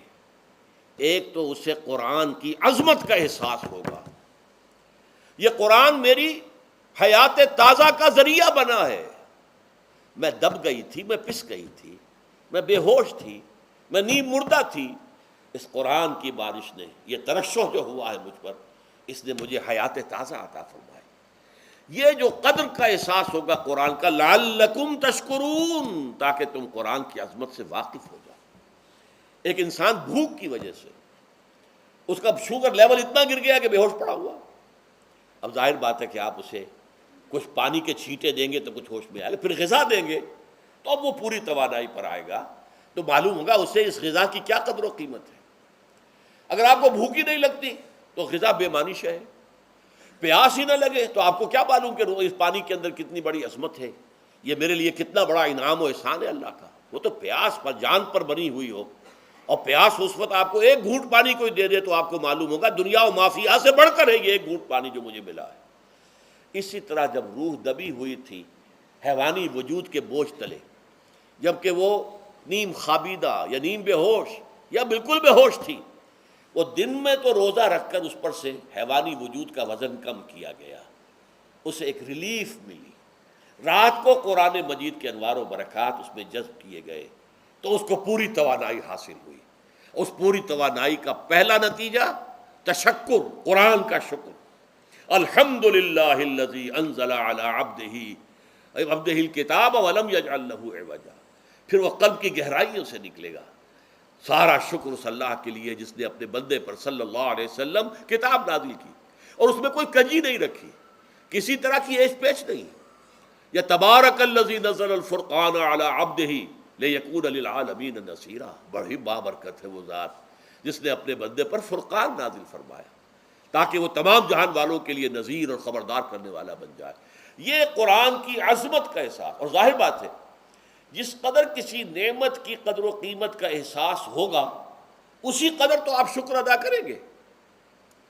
اگر آپ نے کسی بچے کے ہاتھ پر ہیرا رکھ دیا، اسے کیا پتا یہ ہیرا کس بلا کا نام ہوتا ہے، وہ سمجھے گا کانچ کا ٹکڑا ہے۔ لیکن اگر کوئی واقعتاً کوئی جوہر شناس ہو، جوہری ہو، اس کو آپ ہیرا دیں گے تو اسے معلوم ہے کہ مجھے کیا چیز دی گئی ہے۔ اس کے اندر جو شکر پیدا ہوگا وہ اس بچے کے اندر تو نہیں پیدا ہو سکتا جسے معلوم ہی نہیں۔ تو قرآن مجید کی اصل عظمت سے انسان واقف کب ہوگا؟ جبکہ اس کے ذریعے سے اس کی روح کو ایک حیات تازہ مل جائے اور اس طرح وہ پروگرام ریورس ہو جائے جو عام طور پر چل رہا تھا، ساری توجہ اپنے جسم پر، اس کے تقاضوں پر۔ جسم میں تھوڑی سی پھنسی نکل آئی ہے، بھاگ رہے دوڑ رہے ہیں اس کے علاج کے لیے۔ کوئی اور مرض لاحق ہو گیا ہے، بھاگ رہے ہیں دوڑ رہے ہیں اس کے علاج کے لیے، بڑی بڑی فیسیں بھی دے رہے ہیں۔ ساری جسم کی پرواہ ہے نا، روزانہ نہا رہے ہیں اور اچھے سے اچھا صابن لا کر نہا رہے ہیں، وہ جسم کی پرواہ ہے نا، اس کی دیکھ بھال ہے، روح کی طرف توجہ ہی نہیں۔ یہ ہے وہ بات جو کہی گئی ہے سورہ حشر میں، اور جسے علامہ اقبال نے پھر اپنے فلسفہ خودی کی اساس اور سورس قرار دیا ہے۔ وَلَا تَكُونُوا كَالَّذِينَ نَسُوا اللَّهَ فَأَنسَاهُمْ أَنفُسَهُمْ أُولَٰئِكَ هُمُ الْفَاسِقُونَ۔ دیکھو اے مسلمانوں، ان لوگوں کے مانند نہ ہو جانا جنہوں نے اللہ کو بھلا دیا تو اللہ نے انہیں اپنے آپ سے غافل کر دیا، اور یہی لوگ فاسق و فاجر ہیں۔ یہ سوال پیدا ہوتا ہے کہ انسان اپنے آپ سے کہاں غافل ہوتا ہے؟ کیا اپنے وجود حیوانی سے غافل ہوتا ہے؟ کیا بھوک لگتی ہے تو وہ ادھر ادھر منہ نہیں مارتا، غذا کو حاصل کرنے کے لیے کوشش نہیں کرتا؟ پیاس لگتی ہے تو کیا پانی یا کوئی اور مشروب تلاش نہیں کرتا؟ کوئی بیماری لاحق ہوتی ہے تو کیا اس کے علاج کی طرف توجہ نہیں کرتا؟ اسے آرام کی حاجت ہوتی ہے تو آرام نہیں لیتا؟ اپنے اس وجود سے تو غافل نہیں۔ کون سے وجود سے غافل ہوا ہے؟ وہ روحانی وجود سے غافل ہے۔ بھول گیا کہ میرے اندر روحانی وجود بھی ہے اور اس کا تعلق ذات باری تعالیٰ کے ساتھ ہے۔ اس نے سمجھا کہ میں بس حیوان ہوں، نرا حیوان ہوں، اپنے اس وجود کی اصل حقیقت ہی سے بے خبر، غافل۔ چنانچہ آج کے دور کا سب سے بڑا المیہ کیا ہے؟ ڈارون کے نظریے کے جو اثرات پیدا ہوئے ہماری معاشرت پر، ہماری سوچ پر، ہمارے فکر پر، ہمارے فلسفے پر، ہماری سوشولوجی پر، وہ کیا ہے کہ ہم بھی نرے حیوان ہیں۔ اللہ اللہ خیر صلی اللہ۔ یہ سب سے بڑی محرومی ہے اس دور کی کہ انسان اپنے اصل شرف سے خود ہی مستعفی ہو گیا۔ ہمارا کوئی وجود ہے ہی نہیں روحانی وغیرہ، روح کسے کہتے ہیں ہم نہیں جانتے، بس یہ جسم ہے۔ ہم اللہ کو نہیں جانتے کون ہے کون نہیں ہے، ہوگا ہم تو اس کائنات کو جانتے ہیں۔ ہم روح سے واقف نہیں، ہم تو اپنے جسم کو واقف ہیں۔ آخرت سے ہم اب ہمیں کچھ پتہ نہیں، شاید ہو شاید نہ ہو، کچھ پتہ نہیں، لیکن یہ زندگی تو ہے، اسے ہم جانتے ہیں۔ یہ ہے آج کے انسان کا سب سے بڑا المیہ، اور یہ ہے ماس اسکیل کے اوپر ارتداد، ذہنی طور پر مرتد ہو چکے ہیں انسانوں کی عظیم اکثریت مرتد ہو چکی ہے۔ یہ ہے در حقیقت کہ روزہ جو ہے اس پروگرام کو آ کر ریورس کرتا ہے۔ دن میں کھانے پینے، جنسی تقاضے پر پابندی، وہ وجود حیوانی کا وزن کچھ کم ہوا، روح جو دبی ہوئی تھی یا سسک رہی تھی یا بے ہوش تھی یا نیند مردہ تھی، اسے کچھ ریلیف ملا۔ اب اس کے اوپر قرآن مجید کے تیرے ضمیر پہ جب تک نہ ہو نزول کتاب، گرہ کشاہ نہ رازی نہ صاحب کشاف، ہمارے دلوں کے اوپر بارش ہو رہی ہو انوار قرآنی کی۔ وہ ظاہر بات ہے کہ بغیر سمجھے تو نہیں ہوگی بارش، وہ تو آپ کچھ سمجھ رہے ہوں گے تو بارش ہوگی، ورنہ تو یہ ہے کہ ٹھیک ہے، میں پہلے بھی عرض کر چکا ہوں، آپ کو ثواب تو ملے گا، لیکن یہ ہے کہ وہ اصل مقصد قرآن کی عظمت کا قلب کی گہرائیوں سے اعتراف جو ہے، اور اس پر اللہ کا شکر تو ادا ہوگا، لعلکم تشکرون، جبکہ قرآن مجید جو ہے آپ کے قلب کے اوپر نازل ہے، اس کا مفہوم نازل ہے۔ اچھا، اس کا دوسرا نتیجہ کیا نکلتا ہے؟ جب وہ روح جو ہے وہ ہوش میں آئے گی، اس کو حیات تازہ مل گئی، وہ اپنے اصل مرکز اور منبع اور سرچشمہ کی طرف جو ہے متوجہ ہوگی۔ عربی زبان کا ایک مقولہ ہے، کل شیء یرجع الی اصلہ، ہر شے اپنی اصل جڑ کی طرف جو ہے لوٹتی ہے۔ ہمارا وجود حیوانی زمین سے زمینی کی طرف لوٹتا ہے، یعنی مرنے کے بعد زمینی میں چلا جائے گا۔ اور نمبر دو، دنیا میں بھی زمینی خواہشات، زمینی تمنائیں، آرزوئیں وہ ہیں، وَلَٰكِنَّهُ أَخْلَدَ إِلَى الْأَرْضِ، جیسے کہ سورہ وہ کہا گیا ہے بلعام بن باعورہ کے بارے میں سورہ اعراف میں، وہ تو زمین ہی کی طرف دھنستا چلا گیا۔ ہماری روح کا منبع اور سرچشمہ ذات باری تعالیٰ ہے، وہ امر رب ہے، لہذا فوراً انسان اپنے رب کی طرف متوجہ ہوتا ہے۔ یہ اللہ کی طرف متوجہ ہو جانا اور پھر اس سے ہم کلام ہونا اور اس سے دعا کرنا، یہ ہے روزے کا اصل مقصد۔ جب سیام اور قیام رمضان مبارک کا دوہرا پروگرام ہوگا تو روح انسانی یا انسان کا حیوانی وجود اپنے مرکز کی طرف مائل پرواز تھا، حسن، اس کو کہہ لیجئے اپنے مرکز کی طرف مائل پرواز ہے روح، ہر شے اپنی اصل کی طرف لوٹتی ہے، لہذا یہ اللہ کی طرف متوجہ ہوگی۔ یہ اللہ تعالیٰ کی طرف متوجہ ہونے کا معاملہ دنیا میں رہا ہے کہ لوگ کہیں جنگلوں میں جا کر تپسیائیں کر کے، غاروں میں بیٹھ کے، بڑی بڑی ریاضتیں کر کے کیا چاہتے تھے؟ مجھ کو ہے تیری جستجو، مجھ کو تیری تلاش ہے، خالق میرے کہاں ہے تو، مجھ کو تیری تلاش ہے۔ میں نے یہ نظم جو ہے تقریباً 6 سال جو ہے ہر روز صبح، ہمارا جو ہائی اسکول تھا اس میں جو صبح پریئر ہوتی تھی، لوگ سب جمع ہوتے تھے، پورا اسکول جو ہے اس کے ہمارے طلباء، تو یہ نظم جو ہے پڑھی جاتی تھی، مجھ کو ہے تیری جستجو، مجھ کو تیری تلاش ہے، خالق میرے کہاں ہے تو، مجھ کو تیری تلاش ہے۔ روح انسانی چاہتی ہے اللہ کا تقرب، اللہ کے قریب ہونا، اللہ سے رشتہ استوار کرنا۔ یہ وجود حیوانی حائل ہے اس کے راستے میں، یہ حیات دنیاوی اس کے لیے پنجرہ بن گئی ہے، اس روح کے لیے یہ ایک در حقیقت ایک قید خانہ ہے، جیسے کہ حضور نے فرمایا کہ الدنیا سجن المومن وجنت الکافر، مومن کے حق میں یہ دنیا قید خانہ ہے، اس کی روح جو ہے یہاں آ کر اس جسد حیوانی کے اندر جو ہے وہ دفن ہو گئی ہے، قید خانہ ہے، اس پنجرے میں بند ہو گئی ہے۔ تو لیکن وہ کافر کے لیے یہی باغ و بہار ہے، یہیں پر عیش کرنے ہیں، یہیں پر مزے لوٹنے ہیں۔ تو اس سے در حقیقت ریلیف ملتا ہے، تو انسان متوجہ ہوتا ہے اللہ کی طرف اور دعا کرتا ہے، اللہ سے ہم کلام ہوتا ہے۔ یہ ہے در حقیقت روزے اور رمضان کا جو دوسرا نتیجہ نکلتا ہے اور بلند ترین نتیجہ ہے، اس کا ذکر ہے آیت نمبر 4 میں، اور یہ کہ بہت سے لوگ ایسے ہیں جو قرآن مجید میں نظم کے بہت قائل ہیں، لیکن میں حیران ہوں کہ اس نظم کے اندر اس کے ربط اور رشتے کو وہ تلاش کرنے سے قاصر رہے۔ وَإِذَا سَأَلَكَ عِبَادِي عَنِّي فَإِنِّي قَرِيبٌ، جب روح بیدار ہو جائے گی، اسے حیات تازہ ملے گی، تو اے نبی میرے بندے جب آپ سے پوچھیں میرے بارے میں، وہ میرا تقرب چاہتے ہیں، میرا قرب چاہتے ہیں، وہ چاہتے ہیں مجھ سے ہم کلام ہونا، وہ چاہتے ہیں کہ مجھے ان کے ساتھ، ان کو میرے ساتھ ایک نسبت مل جائے۔ وَإِذَا سَأَلَكَ عِبَادِي عَنِّي فَإِنِّي قَرِيبٌ، انہیں بتا دیجیے میں قریب ہی ہوں، میں دور نہیں ہوں۔ اور آیا ہے سورہ قاف میں نحن اقرب الیہ من حبل الورید، جو شہ رگ ہے انسان کی، اس سے بھی زیادہ قریب ہوں میں اس سے. نوٹ کیجئے کیسے. اس کی روح کا تعلق میری ذات کے ساتھ ہے براہ راست. اس کی مثال بھی میں دے چکا ہوں کئی اپنی کتابوں کے اندر. عظمت صوم نامی کتاب جب پڑھیں گے، جو حضرات بھی سمجھ سکے پوری طرح اس کو، اس کے اندر یہ بات بیان ہوئی. اور اسی لیے دیکھیے حدیث آخری پڑھ لیجئے کہ حضور نے قرار دیا ہے کہ روزہ جو ہے تمام عبادات کے اندر ایک بالکل منفرد شان کا حامل ہے. وعن ابی ہریرہ رضی اللہ تعالی عنہ، اور یہ متفق علیہ روایت ہے، بخاری اور مسلم دونوں کی. قال رسول اللہ صلی اللہ علیہ وسلم، قال اللہ عز وجل، اسے حدیث قدسی کہتے ہیں. حضور نے فرمایا کہ اللہ فرماتا ہے. تو یہ حدیث بھی ہو گئی کہ حضور نے ہمیں بتائی، اور حدیث قدسی ہو گئی کہ اللہ کا قول ہے جو حضور نقل کر رہے ہیں. قرآن مجید وحی جلی ہے، یہ وحی خفی ہے، لیکن یہ عام حدیثوں کے مقابلے میں اس کا مرتبہ اور مقام بہت بلند ہے کہ حضور فرما رہے ہیں کہ اللہ فرماتا ہے. یقول اللہ عز وجل، کل عمل ابن آدم لہو، ابن آدم کا ہر عمل، ہر نیکی اس کے اپنے لیے، اپنے فائدے کے لیے. الا الصوم، سوائے روزے کے. فإنہ لی وأنا اجزی بہ یا اجزا بہ، یہ میرے لیے ہے اور میں خود ہی اس کی بدلہ دوں گا، یا میں خود ہی اس کا بدلہ ہوں. یہ دونوں ترجمے ہیں. عظمت صوم میں نے تفصیل سے بحث کی ہے کہ ویسے تو نماز بھی اللہ کے لیے، اقم الصلاۃ لذکری. حج کس لیے ہے؟ للہ علی الناس حج البیت من استطاع الیہ سبیلا، اللہ کے لیے. زکوٰۃ کس کے لیے؟ اللہ کے نام پر دی جا رہی ہے، اللہ کے لیے دی جا رہی ہے. صوم میں بات کیا ہے؟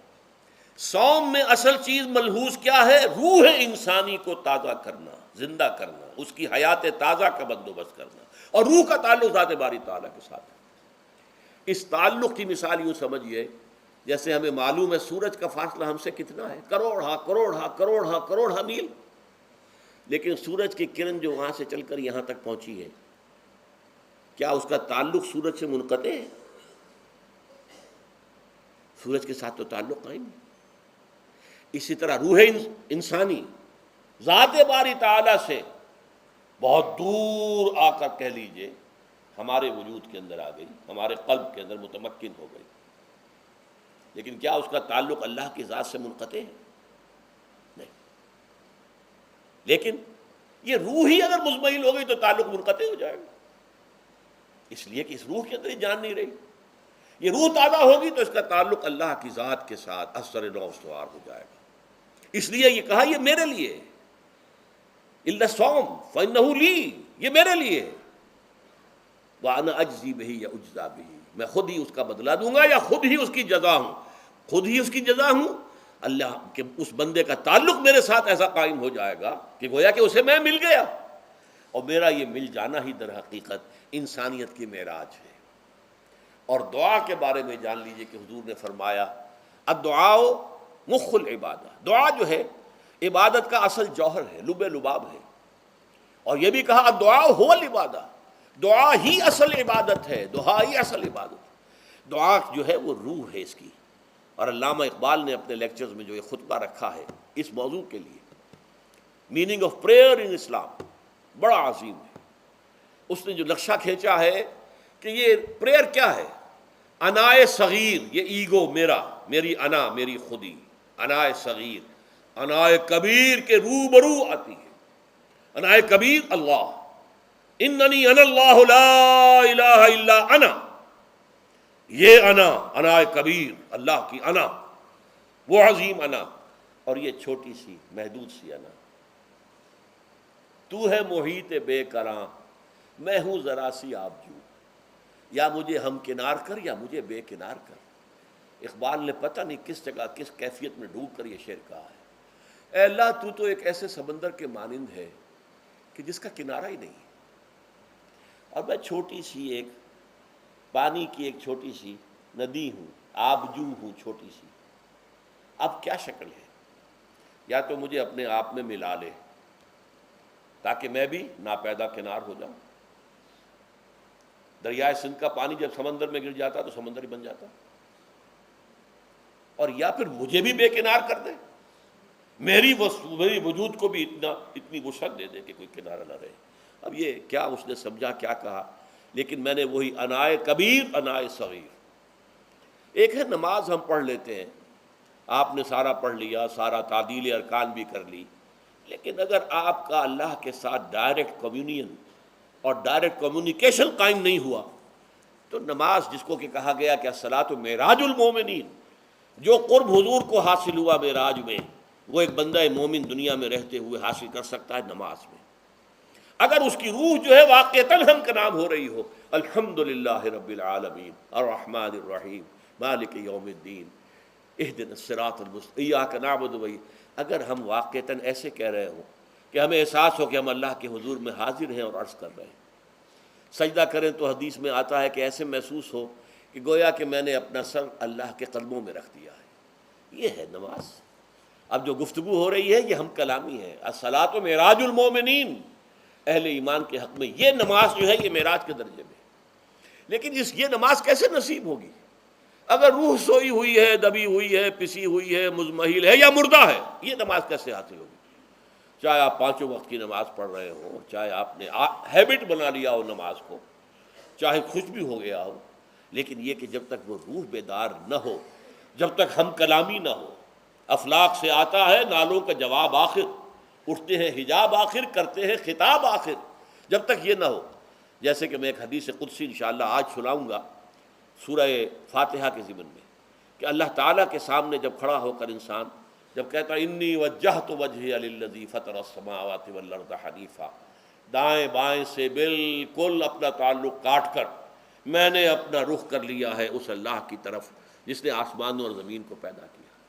اب یہ توجہ وجہ تو اگر یہ تو ہے چہرہ تو ہم نے کر دیا خانہ کعبہ کی طرف، اندر سے ہماری روح متوجہ نہیں ہوئی، وہ سوئی پڑی، اسے پتہ ہی کچھ نہیں کہ کیا ہو رہا ہے، تو اس صورت میں وہ کیا ہے؟ ظاہری بات تو پوری ہو گئی، نماز کا ثواب ہو جائے گا، فرض کی ادائیگی کا ثواب مل جائے گا، لیکن وہ اصل نماز تو حاصل نہیں ہوتی. یہ ہے وہ بات کہ وَإِذَا سَأَلَكَ عِبَادِي عَنِّي فَإِنِّي قَرِيبٌ، اے نبی جب میرے بندوں کی روحیں بیدار ہو جائیں، توانا ہو جائیں، حیات تازہ سے وہ ہم کنار ہو جائیں، اور پھر وہ میرے بارے میں پوچھیں، وہ میرا تقرب حاصل کرنا چاہتے ہیں، تو آپ سے پوچھیں تو کہیے میں قریب ہی ہوں. اجیب دعوت الداع اذا دعان، یہ ہے وہ دعا، میں ہر پکارنے والے کی پکار، ہر دعا کرنے والے کی دعا کو سنتا ہوں، قبول کرتا ہوں، جواب دیتا ہوں جہاں کہیں بھی مجھے پکارے. اذا دعان، اس میں در حقیقت وہ مفہوم آ گیا ہے there and then wherever. آپ اپنے گھر میں ہو کر پکاریں اللہ کو، آپ بستر پر لیٹے ہوئے پکاریں اللہ کو.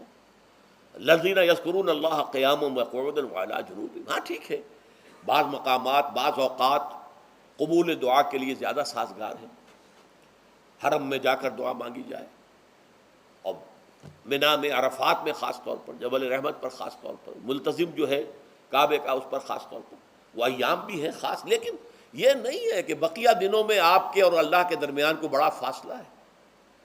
یہ سارا دنیا میں مشرکانہ نظاموں نے تصور پیدا کیا، اللہ تو دور ہے، دور ہے، دور ہے، دور ہے، پاک ہے، پاک ہے، پاک، تم ناپاک ہو، ناپاک ہو، ناپاک ہو، اور تم تو بڑی پستی میں پڑے ہو، تم اللہ سے براہ راست ہم کلام نہیں ہو سکتے. کوئی درمیانی چاہیے، کوئی لنکس چاہیے، کوئی پجاری ہوگا، کوئی پروہت ہوگا، کوئی پنڈت ہوگا، کوئی پیر ہوگا، کوئی پادری ہوگا، کوئی پوپ ہوگا، اس کے ذریعے سے تم اللہ سے ہم کلام ہو، خود نہیں. اور جب ذریعے بیچ میں آ گئے تو ان کی مٹھی گرم کرو، ان کی چاپلوسی کرو، ان کو بھی جو ہے چادریں چڑھاؤ، ان کو نذرانے پیش کرو. یہ ہے بدترین ایکسپلائٹیشن جو مذہب کے ذریعے سے نوع انسانی کی ہوئی ہے. یہ 2 ایکسپلائٹیشن دنیا میں ہوئی ہے تاریخ انسانی میں.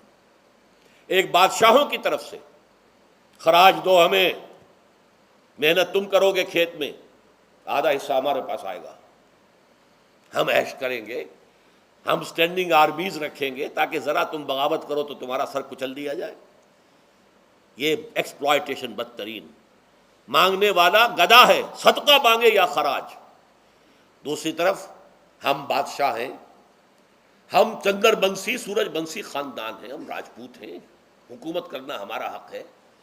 اور یہ پنڈت پروہت جو ہے وہ بھی کہیں گے کہ ٹھیک ہے، نصف لی و نصف لک وہذا قوم جاہلون، یہ عوام جو ہے ان کا خون چوسو، ہمیں یہ نذرانے پیش کریں، بتوں کو آ کے چڑھاوے چڑھائیں اور تمہیں خراج دیں اور ٹیکس دیں. They are to be exploited.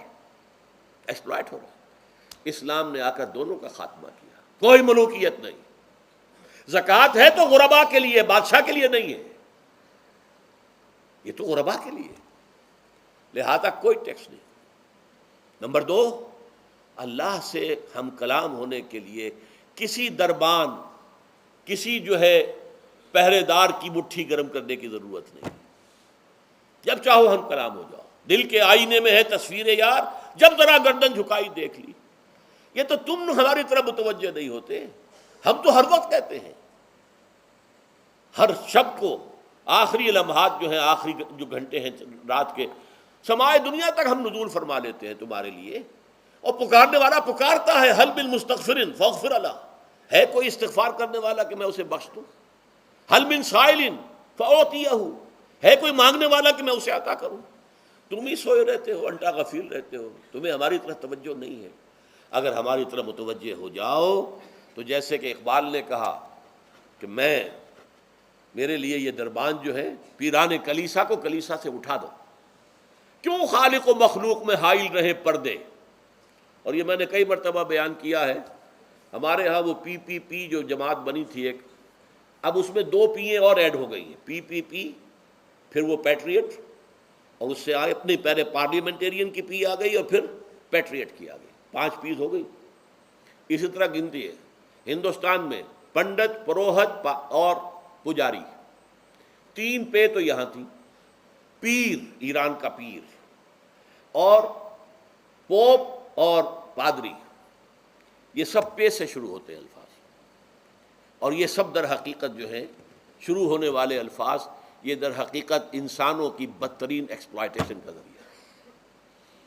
وَإِذَا سَأَلَكَ عِبَادِي عَنِّي فَإِنِّي قَرِيبٌ أُجِيبُ دَعْوَةَ الدَّاعِ إِذَا دَعَانِ فَلْيَسْتَجِيبُوا لِي. ہاں ایک تقاضا ہے، لیکن اس سے پہلے یہ بات سمجھ لیجئے، میں اس آیت کو میگنا کارٹا جسے کہا جاتا ہے حقوق انسانی کا سب سے بڑا چارٹر، میں اس سے کہیں بڑا چارٹر قرار دیتا ہوں. کہ اللہ کہتا ہے مجھ سے ہم کلام ہونے کے لیے کسی واسطے کی، کسی وسیلے کی کوئی حاجت نہیں. جب چاہو مجھ سے ہم کلام ہو جائے. ہاں ایک شرط ہے، فَلْيَسْتَجِيبُوا لِي. چاہیے کہ وہ میری بات بھی قبول کریں، میرے احکام کو تسلیم کریں، میرے فرامین کان سے کھول کر سنیں، ان پر دل سے عمل کریں. فَلْيَسْتَجِيبُوا لِي. یہ ون وے ٹریفک نہیں ہوگا کہ ہم تمہاری دعائیں قبول کریں اور تم ہماری باتوں سے پہلو تو ہی کرو، سنی انسنی کر دو. یہ نہیں ہوگا. یہ ایک 2 وے تعلق ہے، جسے آج کل کہا جاتا ہے بائی لیٹرل تعلق ہے. بائی لیٹرل تعلق ہے اللہ اور بندے کے درمیان. بندہ توبہ کرتا ہے معاصی سے، اللہ تعالیٰ بھی، اس کے لیے بھی لفظ تواب ہے، وہ بھی اپنی رحمت کے ساتھ دوبارہ متوجہ ہو جاتا ہے. تم اللہ کو یاد کرو، فاذکرونی اذکرکم، مجھے یاد رکھو میں تمہیں یاد رکھوں گا. ان تنصروا اللہ ینصرکم، اگر تم اللہ کی مدد کرو گے اللہ تمہاری مدد کرے گا. یہ ہے 2 طرفہ معاملہ. اسی طریقے سے تم چاہتے ہو کہ میں تمہاری دعائیں قبول کروں، اجیب دعوت الداعی اذا دعان، میں ہر پکارنے والے کی پکار کو سنتا ہوں جب اور جہاں، ویئر اینڈ وین وہ مجھے پکارے. لیکن لازم ہے فلیستجیبوا لی، وہ بھی میرا کہنا مانے، میرے فرامین کو کھلے کانوں سنے اور تہہ دل سے اس پر عمل کرے. ولیؤمنوا بی، اور مجھ پر ایمان پختہ رکھے، یقین اس کے ساتھ مجھے پکارے. لعلہم یرشدون. اب یہ سب سے بڑا لفظ آ گیا، تاکہ انہیں رشد حاصل ہو جائے. رشد، فوز، فلاح، رشد، یہ کئی الفاظ ہیں. فوز فائز، فلاح مفلحون، رشد راشدون. اور یہ لفظ استعمال ہوا صحابہ کرام کے لیے سورہ حجرات میں، اولئک ھم الراشدون. تو گویا کہ یہ بلند ترین منزل ہے انسان کے لیے، اگر اس کا یہ تعلق اللہ کے ساتھ قائم ہو جائے، دعا کا ہم کلام ہونے کا رشتہ اس کو قبول مل جائے. اب آخری بات نوٹ کیجئے، آخری آیت جو ہے اس رکوع کی، بظاہر اس کا تعلق نہ روزے سے نہ رمضان سے، اکل حلال، اکل حرام سے روکا گیا ہے. وَلَا تَأْكُلُوا أَمْوَالَكُمْ بَيْنَكُمْ بِالْبَاطِلِ، اور دیکھو اپنے مال آپس میں باطل طریقوں سے مت کھاؤ. وَتُدْلُوا بِهَا إِلَى الْحُكَّامِ، اور نہ ہی اپنے مالوں کے ذریعے سے حکام تک پہنچو، لِتَأْكُلُوا فَرِيقًا مِّنْ أَمْوَالِ النَّاسِ بِالْإِثْمِ، کہ تم لوگوں میں سے کسی کا مال گناہ کے ساتھ ناجائز طور سے ہڑپ کر جاؤ، رشوت دے کر، اور اپنے حق میں کوئی غلط فیصلہ کروا لو، وَأَنْتُمْ تَعْلَمُونَ، جانتے بوجھتے یہ کام نہ کرو۔ بظاہر تو نہ روزے سے تعلق ہے نہ رمضان سے، پھر اس رکوع میں کیسے آ گئے؟ بڑا گہرا تعلق ہے، اول و آخر کا تعلق ہے۔ پہلی آیت میں مجرد رمضان روزے کی جو فضیلت بیان کی گئی تھی یا حکمت، آیت کیا تھی؟ تقویٰ۔ یہ تقویٰ کا معیار ہے۔ تقویٰ جو ہے ظواہر کی بنیاد پر نہیں ہے، اگرچہ ظاہر بات ہے کہ ظواہر بھی دین کا حصہ ہے۔ حضور کی وضع قطع اختیار کرنا یقیناً ایک نیکی کا کام ہے، ہر چیز میں حضور کے نقش قدم پر چلنا، لیکن یہ ظواہر پر نہیں ہے طبقہ۔ تقویٰ دل میں ہو، التقویٰ ہا ہونا، التقویٰ ہا ہونا، التقویٰ ہا، 3 مرتبہ حضور نے اپنے سینہ مبارک اور قلب مبارک کی طرف اشارہ کر کے فرمایا تقویٰ یہاں ہوتا ہے، تقویٰ یہاں، جب یہاں ہوگا تو پورے وجود میں سرایت کر جائے گا۔ لیکن اس میں اہم ترین بات کیا ہے؟ عقل حلال، جو مشکل ترین کام ہے، حرام کا لقمہ نہ آئے، ورنہ جیسے کہ کہا گیا ہے دعا کے بہترین مقام پر پہنچ گئے ہو، حرم کعبہ کے ملتزم کے ساتھ چمٹے ہوئے ہو اور دعائیں کر رہے ہو، اب اس سے زیادہ دعا کی قبولیت کا کون سا وقت ہوگا؟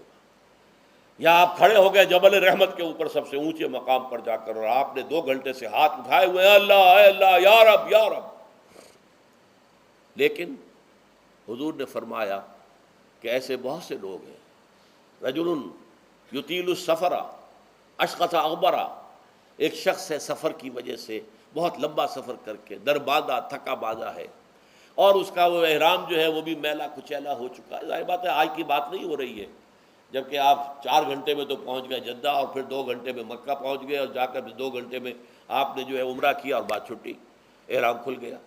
تو اس میں کہاں وہ احرام میلا ہوگا، اور کہاں آپ کا بیل کچیل ہوگا، اور کہاں آپ کے جسموں سے جو ہے پسینوں کی بو آئے گی؟ نہیں۔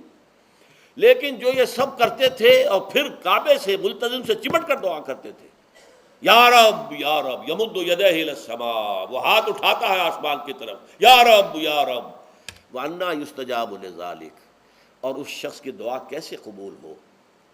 وَمَطْعَمُهُ حَرَامٌ، اس کے پیٹ میں جو غذا پڑی ہوئی ہے وہ حرام سے ہے، مَلْبَسُهُ حَرَامٌ، اس کا لباس جو اس نے پہنا ہوا ہے چاہے وہ احرام ہی ہے وہ حرام کے پیسے سے کمایا گیا تھا، وَغُذِيَ بِالْحَرَام، اور اس کا پورا جسم جو ہے جس غذا سے یہ تن و توش تیار ہوا ہے وہ حرام کی غذا۔ ایسے آدمی کی دعا وہاں پہنچ کر بھی قبول نہیں ہوتی۔ لہذا تقویٰ کا اصل معیار عقل حلال، روزی حلال کی، اگر یہ نہیں ہے تو آپ نے متقیوں کی شکل بنا لی، اور بہت ہی آپ نے اپنے ظاہر کو جو ہے بہت آراستہ پیراستہ کر لیا سنت رسول سے، لیکن اللہ کی نگاہوں میں اس کی کوئی قدر و قیمت نہیں ہوگی جب تک کہ آپ کا رزق حلال کا نہ ہو۔ بارک اللہ لی ولکم فی القرآن العظیم ونفعنی وإیاکم بالآیات والذکر الحکیم۔